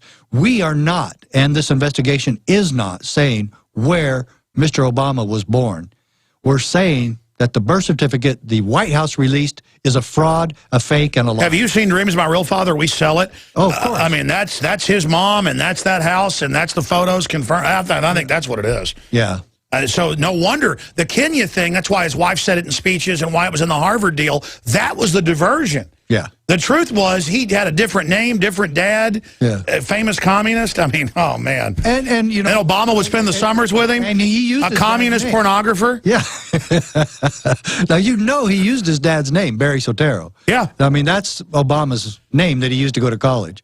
And so it's amazing that still, even the mainstream press, even people like Chris Matthews, who give this guy a free ride, and yet we know he used an alias. The only president ever to use an AKA. Well, we had at least 2 other ones. Yeah. I mean, this guy, who do you think he really is? Because, I mean, this guy looks like a Manchurian candidate. I think he was raised up for this. You know, I think he was groomed by somebody. And, you know, when you look at... well, no kidding. He was surrounded by top communists. Davis. Yeah, wasn't it Davis? Yeah, Davis, but then you got the Weatherman. As soon as he gets to... I mean, it's just... I mean, if you look at the people he was around, then you have to know this was no accident. This was all planned. There's no coincidences in this government. There's no accidents. This was all devised and planned. And here he is, doing what he was told, doing what he was raised to do, destroy America. And boy, they are. I mean, this Obamacare written to rip everybody off and make everybody go to part-time. And it's meant to hammer the poor. And then they say it's for the poor. And then this immigration thing, all this free stuff for unlimited millions. It's for the poor. It's to make us all poor. Yeah, it's to increase the poor. And yeah, you know, right now we're having so much of this happen that so many sheriffs and local officials are waking up to the solution. And I am so proud. And that's nullification. Sheriff nullification, state nullification. Because they can't go after all the sheriffs. I mean, if they can have 800-plus cities that are sanctuary where the illegals are above the law, why couldn't we have 800 cities where we ignore unconstitutional federal stuff? I mean, they're ignoring the law with the illegals and breaking the law. How about we ignore unconstitutional stuff? Absolutely. It should be done that way.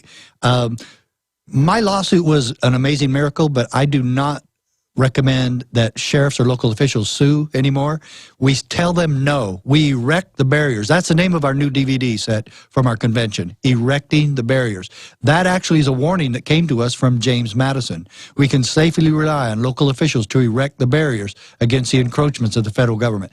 That's what he espoused, and that's what we espouse. Well, that's why there's 3 branches federally, and then you've got multiple branches locally, because you don't want ever one group. They're always saying, get rid of gridlock. Let the government do whatever it wants. That's called Napoleon. Right. That's called Hitler. You do not want that. I love gridlock. I wish they'd all go home. The gridlock was so strong that they would just have to go home. We're a lot safer when Congress goes home. And I don't want to hear they're doing this to fight al-Qaeda. What do you make of the fact that now it's admitted the government runs the main al-Qaeda? Well, you know, I haven't seen the entire evidence on that. I haven't seen the report. Well, it's on record that they're using al-Qaeda in Syria. Well, we do know that there's 35 terrorist al-Qaeda camps here in America.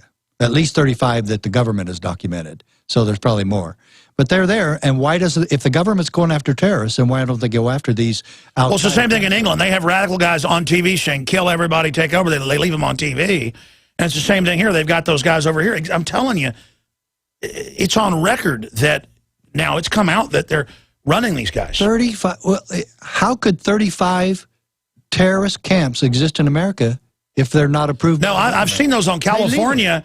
I've seen the California news shows the guys, jihadis, running with the machine guns and doing all the training and preaching, we're going to take over America. They're here.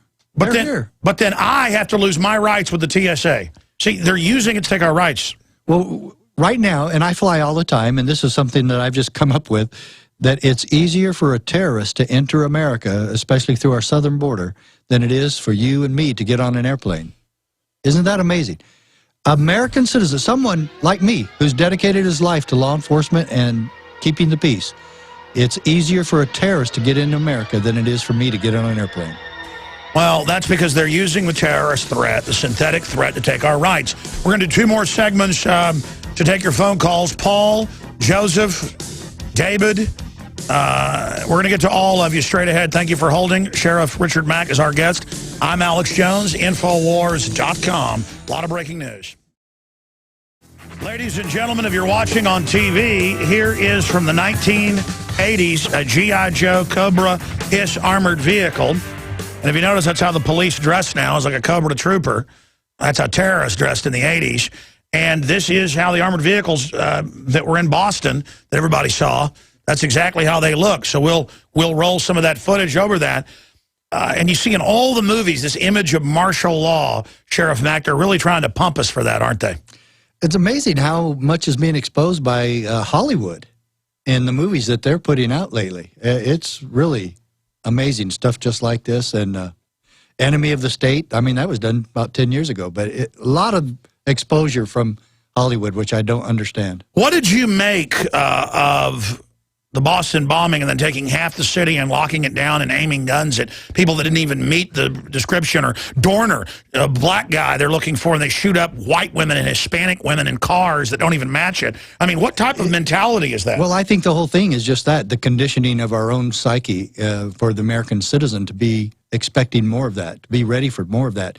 Going in people's homes, no knock. You know, no warrants, no nothing. Just going in, drawing down on everybody, checking their homes without the owner's permission. And it's all about the officer's safety. The danger to the officers is going into a tyranny. They're not giving you all this unconstitutional power for no reason. They're going to gut the country. And the police academies teach that, I'm afraid. You go home at night. The most important thing is you go home at night. There's a lot more important things than you going home at night, and that is, 1, keeping your oath, to protect and defend the God. Absolutely, because if you don't, you lose everything. Of course. And I heard you talking with George Noory earlier, and exactly what you said about that. These people need to understand our families are at stake also. The law enforcement community, the sheriff's community, all of them need to understand we have a stake in this. This is for our kids and our grandkids. Noory said he had 5 grandkids. I have 10. I have 10. And I can't believe it. You know, my pretty little blonde girl wife's only 55. She's got 10 grandkids, you know, and that's why I'm here, Alex. That's why I'm here. I love my 5 children and my 10 grandkids, and I want them to have a future. Well, look at how they target police and military after they're out. They hate you because you're trained. I mean, it's unbelievable. This is real authoritarianism happening in America, folks. Look how they hate Joe Arpaio. I mean, they've been going after Joe Arpaio for 4.5 years now, investigating him for one thing or another. Then they put on this sham called this recall against him. He beats them there. He always wins. He always lands on his feet. The guy just turned 81 years old, and he's still going strong. Doesn't look like he's 80. No. A lot of people that know Joe, and they say he's the real deal. I mean, He is. He is. I promise you, unless he's totally blown me away with his superficial nature, I'll tell you what. I've never met a more genuine person. I'm just telling you, that's who he is. Tell us about this T-shirt. We're going to go to break and take a few calls. Okay, I apologize. Anybody that becomes a member of the CSPOA. That's a good-looking shirt. Who's your graphics person? Actually, Sheriff Christopher, who we're helping out in Delaware, who we're trying to save his job and career and all that, who's been attacked by Beau Biden. We're helping him and his wife actually design this for us. And so if anybody becomes a member, hey, I love that shot. Go to cspoa.org, become a member, and you get the shirt free. We'll send it out to you. Okay? Awesome. That's mine, but only wear it around the house. Yeah, it's yours. Police will freak out and walk around with a sheriff shirt. Fishing. You can wear it fishing. It's a good-looking shirt, actually. Rex told me you like to go fishing, so you got to wear that and go fishing. Absolutely.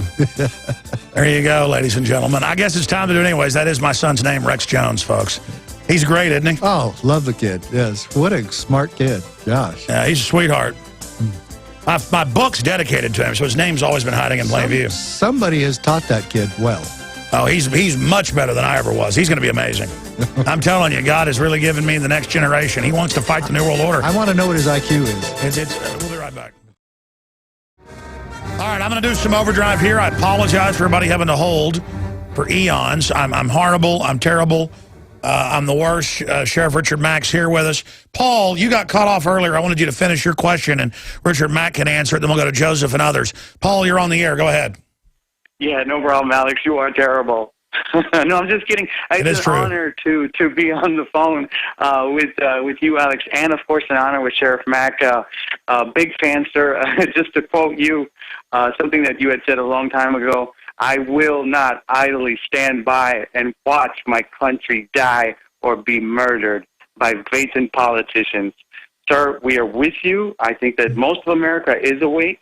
And if you could just give me 1 minute, Alex, just so I can get a good, just to kind of summarize it all, so that I look at it like it's almost we are all pieces on a board, a sort of a chessboard.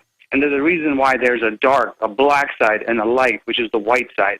And whether it's Snowden or Hastings or Aaron Schwartz, we've all got to play our part on this board. And I believe that Sheriff Mack is like the tip of the spear on a local level.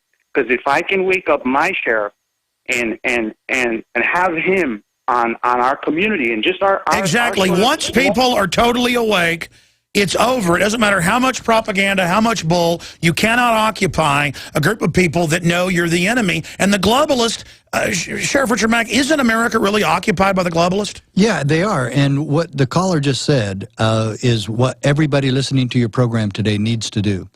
Get a hold of your sheriff. Tell them out there. Relationship. Make sure you have a relationship with your sheriff. Make sure he has my book. Make sure he's read the book, and then you vet him and make sure he's on board to be a constitutional sheriff. If he will not defend you and your freedoms and your Constitution, tell him you're going to work to get rid of him. But do all this tactfully, do it honestly, do it as a patriotic American, but make sure you have a relationship with him and volunteer to be on his posse. Absolutely. Anything else, caller? Yes, do you remember something that you had said, Sheriff Mack, about you quoting Lincoln? America will not fall from the outside, but it will fall from domestic. Correctly. So yeah. He said that we will never be destroyed from the outside if we lose our freedoms. It will be because we destroyed ourselves. We are there right now, and we have got to come to the... Well, the globalists are doing everything they can to bankrupt everybody so they can take control. They're on record. Correct. That's the Cloud and Piven plan, which they admit they adopted. They are the enemy. Of course they say we're the enemy. And there is a solution. We take back America sheriff by sheriff, county by county, state by state.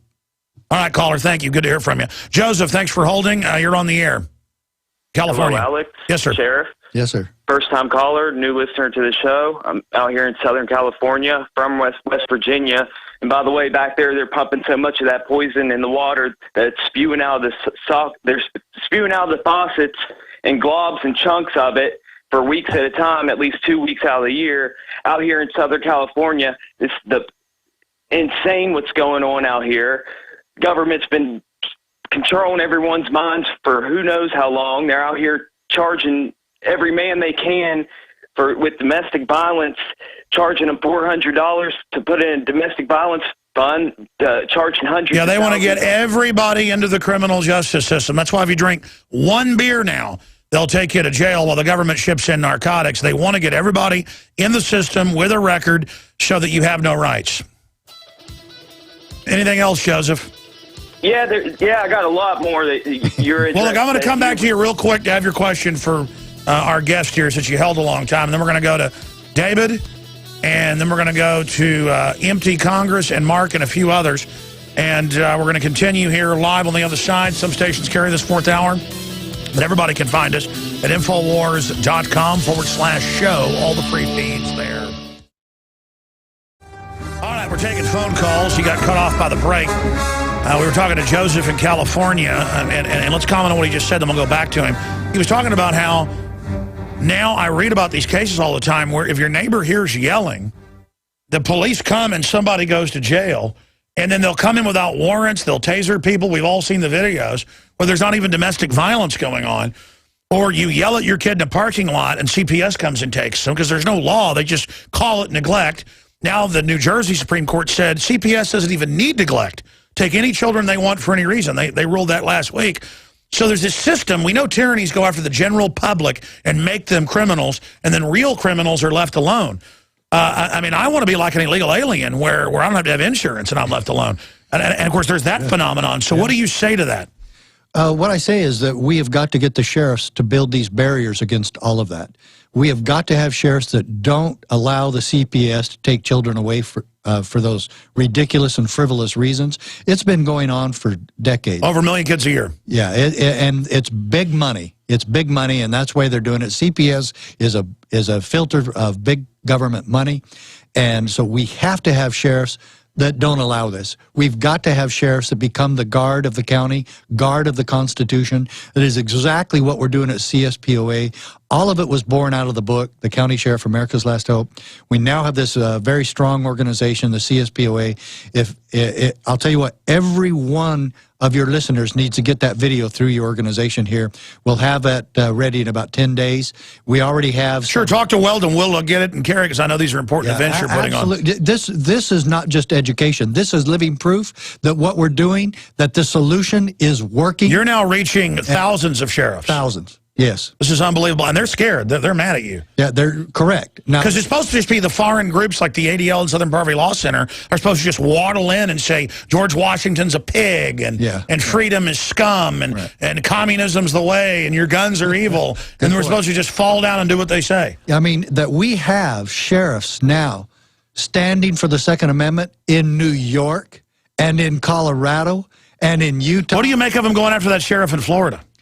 Well, I've talked to Sheriff Finch numerous times, and it is exactly the pattern that happened to me when I went after Clinton on the Brady bill. The exact same pattern, except they didn't arrest me. The governor in Arizona was on my side, which saved my butt.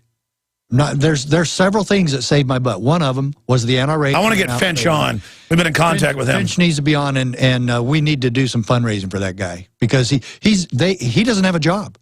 He's out of work. His family has no income. He's done financially in about 6 weeks. He's done. Now, we're taking donations for him at CSPOA, but we need to do this big time. Yeah. Well, yeah, because he stands up for the Second Amendment, and then now if we don't back him, it's a war, folks. Yeah. This is time to take action here. Yeah. Joseph, you had one other point real quick. Alex, after they got me in the system, they started harassing me. I've never talked about planes or taps on the phone ever before in my life. They tap my phone. They listen in my house. They listen in on my cell phone. They finally They harass me beyond belief. That whatever my question would be is, who is doing this? It's probably the people who are contracted by the FBI or CIA. I'm the half Lebanese American, and then they finally made up lies about me and took my daughter away from me. And when the cops came here and took her, they slammed my head and messed up the. Well, what they do is they beta test the police state on groups that are authorized, and now they're moving from Muslims to conservatives, which will be really hilarious because conservatives supported a lot of this evil, and like Hitler went after unpopular groups first, the Gypsies, and then moved on. This is a standard thing. I would get out of California. I mean, or at least get up to the middle or northern area. You know what? One of the worst ways they track you and put you on their list is with a concealed carry permit. Yeah, and I tell you, there was one time I actually went to get a concealed carry permit after I left the sheriff's office, and I told the guy no, and he was a friend of mine teaching the class. I said, there's no way I can do this, and there's no way that anybody should have those permits. I'm sorry, but it put Interpol has those lists. The lists go directly to the NSA, and you're being watched because they know they don't register your gun. They register you. Yeah, and so, yeah, very dangerous to get on any of those government lists. One of the worst ones is concealed carry permit. You're on every list, every state, every police agency in the world. All right, thank you for the call, Joseph. Let's go to David in California. You're on the air. Alex? Yes, sir. Okay, what's it called? I'm a little nervous being on the spotlight, but I got, what's it called? Yeah, your phone's real bad. Just try to get a quick question out. I'm not, well, I have actually a lot to say. Can you hear me better now? Not really, but go ahead. That there are two fronts in the globalist agenda. There's a religious and a political front. And the movies in Hollywood and the music industry, they're basically outlets to preach and condition the population to go with what they want to go with, right? Yes. And so, what's it called? We know that the globalists at the very top, they're occultists. And you ask yourself, what do these globalists think about their children and what's going to happen to them? You got to understand that the religion, and to understand the rationale, if you want deeper insight on what their religion is about and what they believe in, I suggest you Google search John Todd. He's an ex-Illuminati who went around Christian circles exposing the globalists. And yeah, no, I've heard some of his recordings. Very interesting. Yeah, I mean, he's talking about how in the one of the last things they're going to do is they're going to go after our guns, and they're going to use a fuel crisis to cause World War III. He was saying that in the early 70s, okay? In the 80s, yeah. So specifically, well, you have a question or a comment?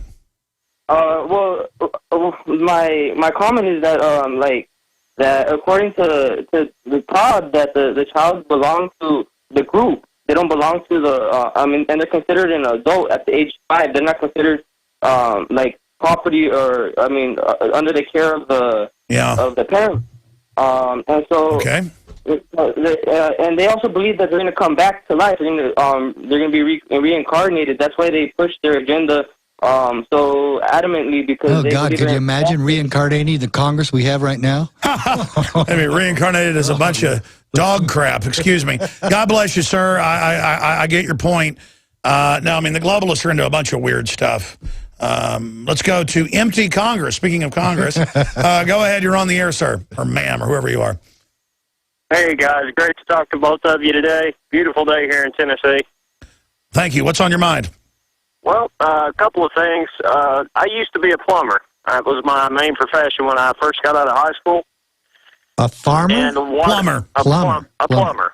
Okay. And we were talking about the water quality and how they were accusing people of being terrorists here in Tennessee if they question their water quality. Yeah, no, there's an article. In fact, here it is right here. Bureaucrat, water complaints could be act of terrorism. This is actually in the Tennessean.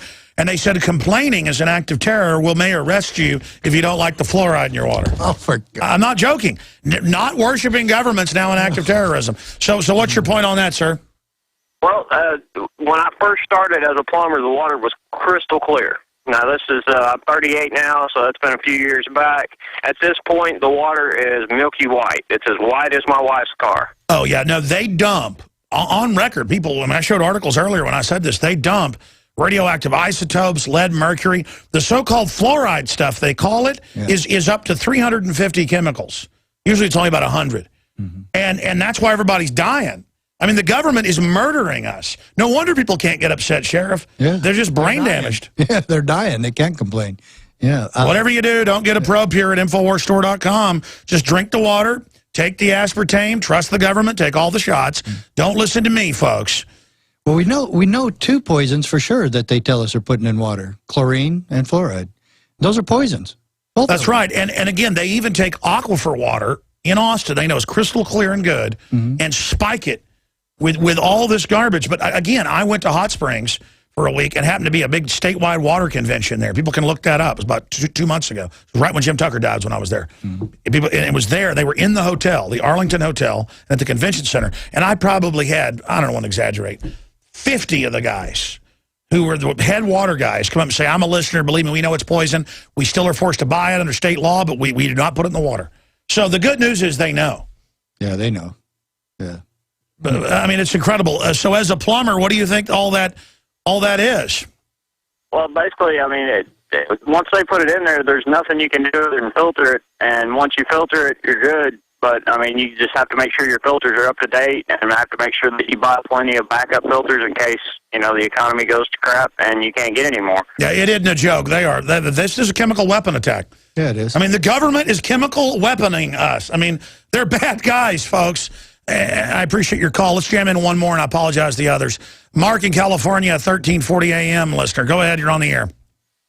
Yeah, follow the shining example of this listener and go door to door, as I have many times during his live broadcast on KOMY 1340 of those of you, and just say, would you please tune your radio to KOMY 1340 right now and call two people. Don't have time to talk more. It's a very important broadcast. Secondly, last Tuesday, I live here in San Jose. I ran for city council as the write-in candidate and lost to Roca here in District 9, but I go every once in a while to the city council, and last Tuesday I got to talk to them about Melissa Melton's interview with Bill Gates and how he wouldn't respond to her statements about eugenics or the 48,000 Indians who are permanently paralyzed, you know. And anyway, it does go on the net, so follow me on that. And also, I have a question to Sheriff Mack in regards to this thing with Snowden. Nancy Pelosi showed up here in San Jose on Saturday and said that Snowden broke the law. 2 times she said that. And she got booed. She got booed. Yeah, she did. Yeah, she sure did, and she just repeated herself. But, I mean, what law did the guy break? I mean, many of us already know that the TV and the computers can watch us and listen to us, and Judge Napolitano brought that up. They can just flick a switch whenever they think somebody's a terrorist. I mean, what law did Snowden break, Sheriff? In fact, guys, cue that up to her getting booed whenever you're ready, because I'm going to keep going so we can talk to. I love watching that. yeah, we're going to play. I meant to play that. He did not break a law, but he broke policy, and he broke also the inner rule that you don't embarrass the NSA. That's their inner rule. And the FBI has the same rule. You can do a lot of stuff, but don't embarrass the head people there. And so that's really what he broke. And now they're tripping over each other to try to get this guy. Actually, I hadn't got to this yet. Donald Trump, and I appreciate your call, sir. God bless you. This is up on Infowars.com, just broke. Donald Trump says Snowden should be assassinated. Extradition process and justice system are too slow for would-be presidential candidates. So he's calling for something against the law. It's illegal. That's illegal what he's doing right there. That is against the law. He should be investigated. Well, but I mean, it's also under NDAA. I don't care if they say they pass a law to kill citizens. If the godlike, president Barry Soetoro says so, this just shows how this is authoritarianism. It's illegal. They're spying on all of us. They've been caught. Right. The CIA director brags, yeah, your dishwasher's watching you, to Wired Magazine. That's okay. Snowden goes, yeah, that's all true. And they're spying on the media, which had already come out, and the media is like, kill him, arrest us. I mean, we want to have our rights taken. Now, actually, Trump, in making that comment, has put himself under a probable investigation. Well, but it won't happen. They'll love it. No, it's like Nazi Germany. People said, arrest all these people, round them up. They made him a brown shirt. I mean, I'm going to tell you, Donald Trump is a mega piece of trash. And again, he only did the whole Kenya thing to get attention for himself and then kill the investigation. And that's what I've been told by Jerry Corsi and others. You just follow what happened. And that's a natural conclusion, what of course he said. And notice he got his casinos right after that. Yeah. In Chicago. He was broke. And then all of a sudden he's a multi-billionaire again. Yeah. Donald Trump, what a disgusting thug. Yeah. I mean, he's here saying, kill an American citizen that exposes crime. The Southern Poverty. Are we going to stand up for him? Yeah. What are they going to, Snowden's car is going to blow up? Yeah. What would the SPLC say if you and I said that? That we should kill somebody else? Watch out, they'll edit that. Yeah. So, did not say it.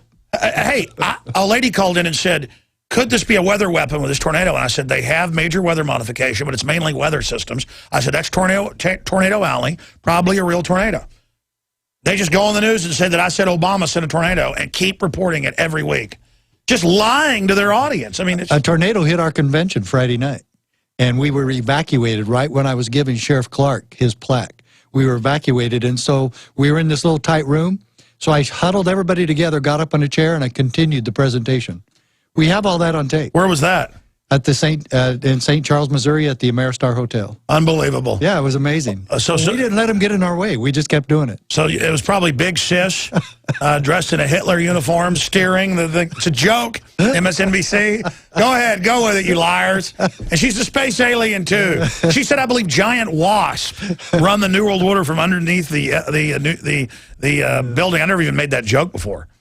Actually, it's Easter bunnies, Rachel, Mr. Maddow. I mean, Miss Janet Reno, whatever her name is. And people ask me why I enjoy these shows so much. That's ridiculous. Let me tell you, these people crave power. What is it about bad people, before we take a few final calls? We got Pelosi clip in a minute. I found that bad degenerates and weirdos, they hate those of us that aren't like them. I mean, they hate good people. It's like a criminal instinct to just, and to get crazier and crazier till they get caught. Well, it almost seems like that, but if you look at what they've done going after the good people of this country, and I go back to Sheriff Arpaio, here's a guy just trying to do his job. He's the only sheriff in the country, basically the only sheriff in the country really doing something about illegal immigration, trying to protect his people. The crime has gone down while he was doing that. Now they come out and say that he was racially profiling, and they still keep going after him. And if 1 million Americans showed up in a Mexican city, we'd all be arrested. Yeah. I mean, no other country lets you do this. Why is America supposed to just be wide open? No, we're not. And the crazy thing of it is that's the only thing that the federal government is assigned to do is protect our borders. They have like 4 law enforcement assignments. And this new border bill gets rid of that. Yeah, it does. I mean, the Gang of 8 thing, they named them right. Gang of 8. Yeah, they are a gang of criminals, and that whole thing is absolutely something America will not survive if this passes through. This is something that's irreversible. Well, it's like Ron Paul said, if everybody wasn't going to get welfare and all this stuff, and if these political groups didn't see the government as their friend, they'll do whatever they say on average. I mean, it's over. I mean, and then it's like Pat Buchanan said, when they try to take the guns, it's going to be a civil war. Yeah. Which I guess the globalists won again. I don't know. It certainly seems to be heading that way, and what we are doing at CSPOA is trying to head all of that off at the pass. What better thing could a sheriff do than to head that off at the pass? And I'll tell you, if enough sheriffs and enough counties and cities just start doing the right thing, the feds can't stop it. That's correct. And there's nothing they can do. There's nothing they can do. But we have to have a good size and amount doing it. And our goal is to get at least 1,000. There's 3,100 counties in the country. We need at least a third. Absolutely. We need to get you on Coast to Coast AM. Yeah, let's do it. Well, I'm not going to bug George if listeners think that's a good thing. I think it is. Are you still listening? He probably is. He's a great guy. I'm on the show tonight. I'll talk about you tonight. I'll bring it up. Right. Let's play the Pelosi clip. Here she is saying that Snowden's a criminal when she's the big fat criminal. Here it is. Answered. And as far as Snowden, he did, I may be in disagreement with you, he did violate the law what a demonic in terms woman. Of releasing those documents. We don't know. I understand. I understand I'm an arrogant piece of crap.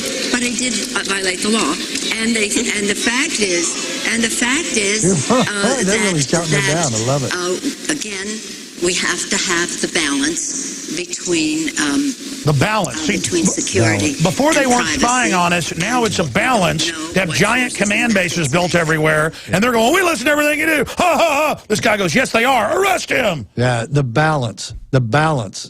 First they say you get security by giving up your liberty when all you ever get is hell on earth. Right. There's no balance. There never has been a balance. They expose that there's been all these crimes taking place, and now they're saying they're trying to balance it. Come on.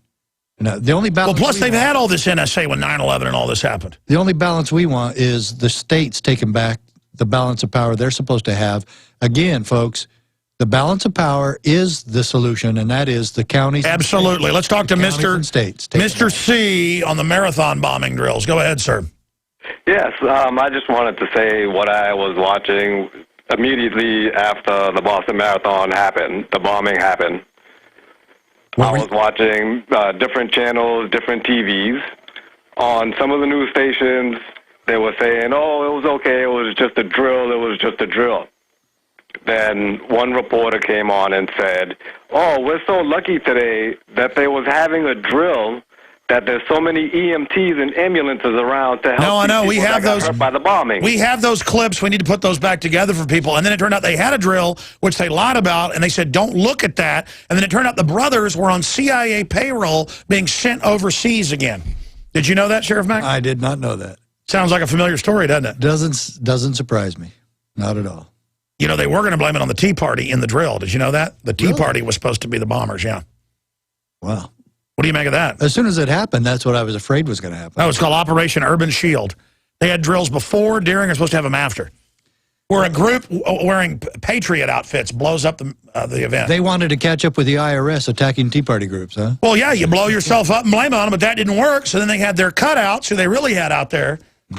I mean, the older brother was definitely a CIA operative. He was sent under Zbigniew Brzezinski groups overseas to infiltrate al-Qaeda groups, who they're using against Russia.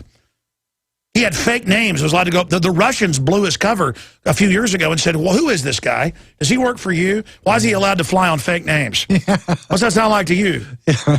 That sounds like a operation that's going awry. We had calls about that and saw some of that at the time. We should recollate those clips. Have you found those clips online again? Because I was just reminded of that they were saying right away, it may be a drill. We think it's the drill they were having. Yeah. And they're like, let's not talk about the drill. Mr. C, do you have those clips?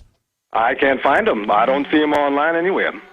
Yeah, I remember it happened, and I've seen them once, and we need to see. We don't even put on our best evidence. It's just overwhelming. Send them to showtips@infowars.com. That's it. I apologize to Frank and Carl and Carol, but I got to most of you, and I'm going to go interview this guy for Obama Deception 2, and then we'll be back tonight, 7 o'clock Central, with InfoWars Nightly News. If you have a PrisonPlanet.tv membership and you haven't shared it, please share it today.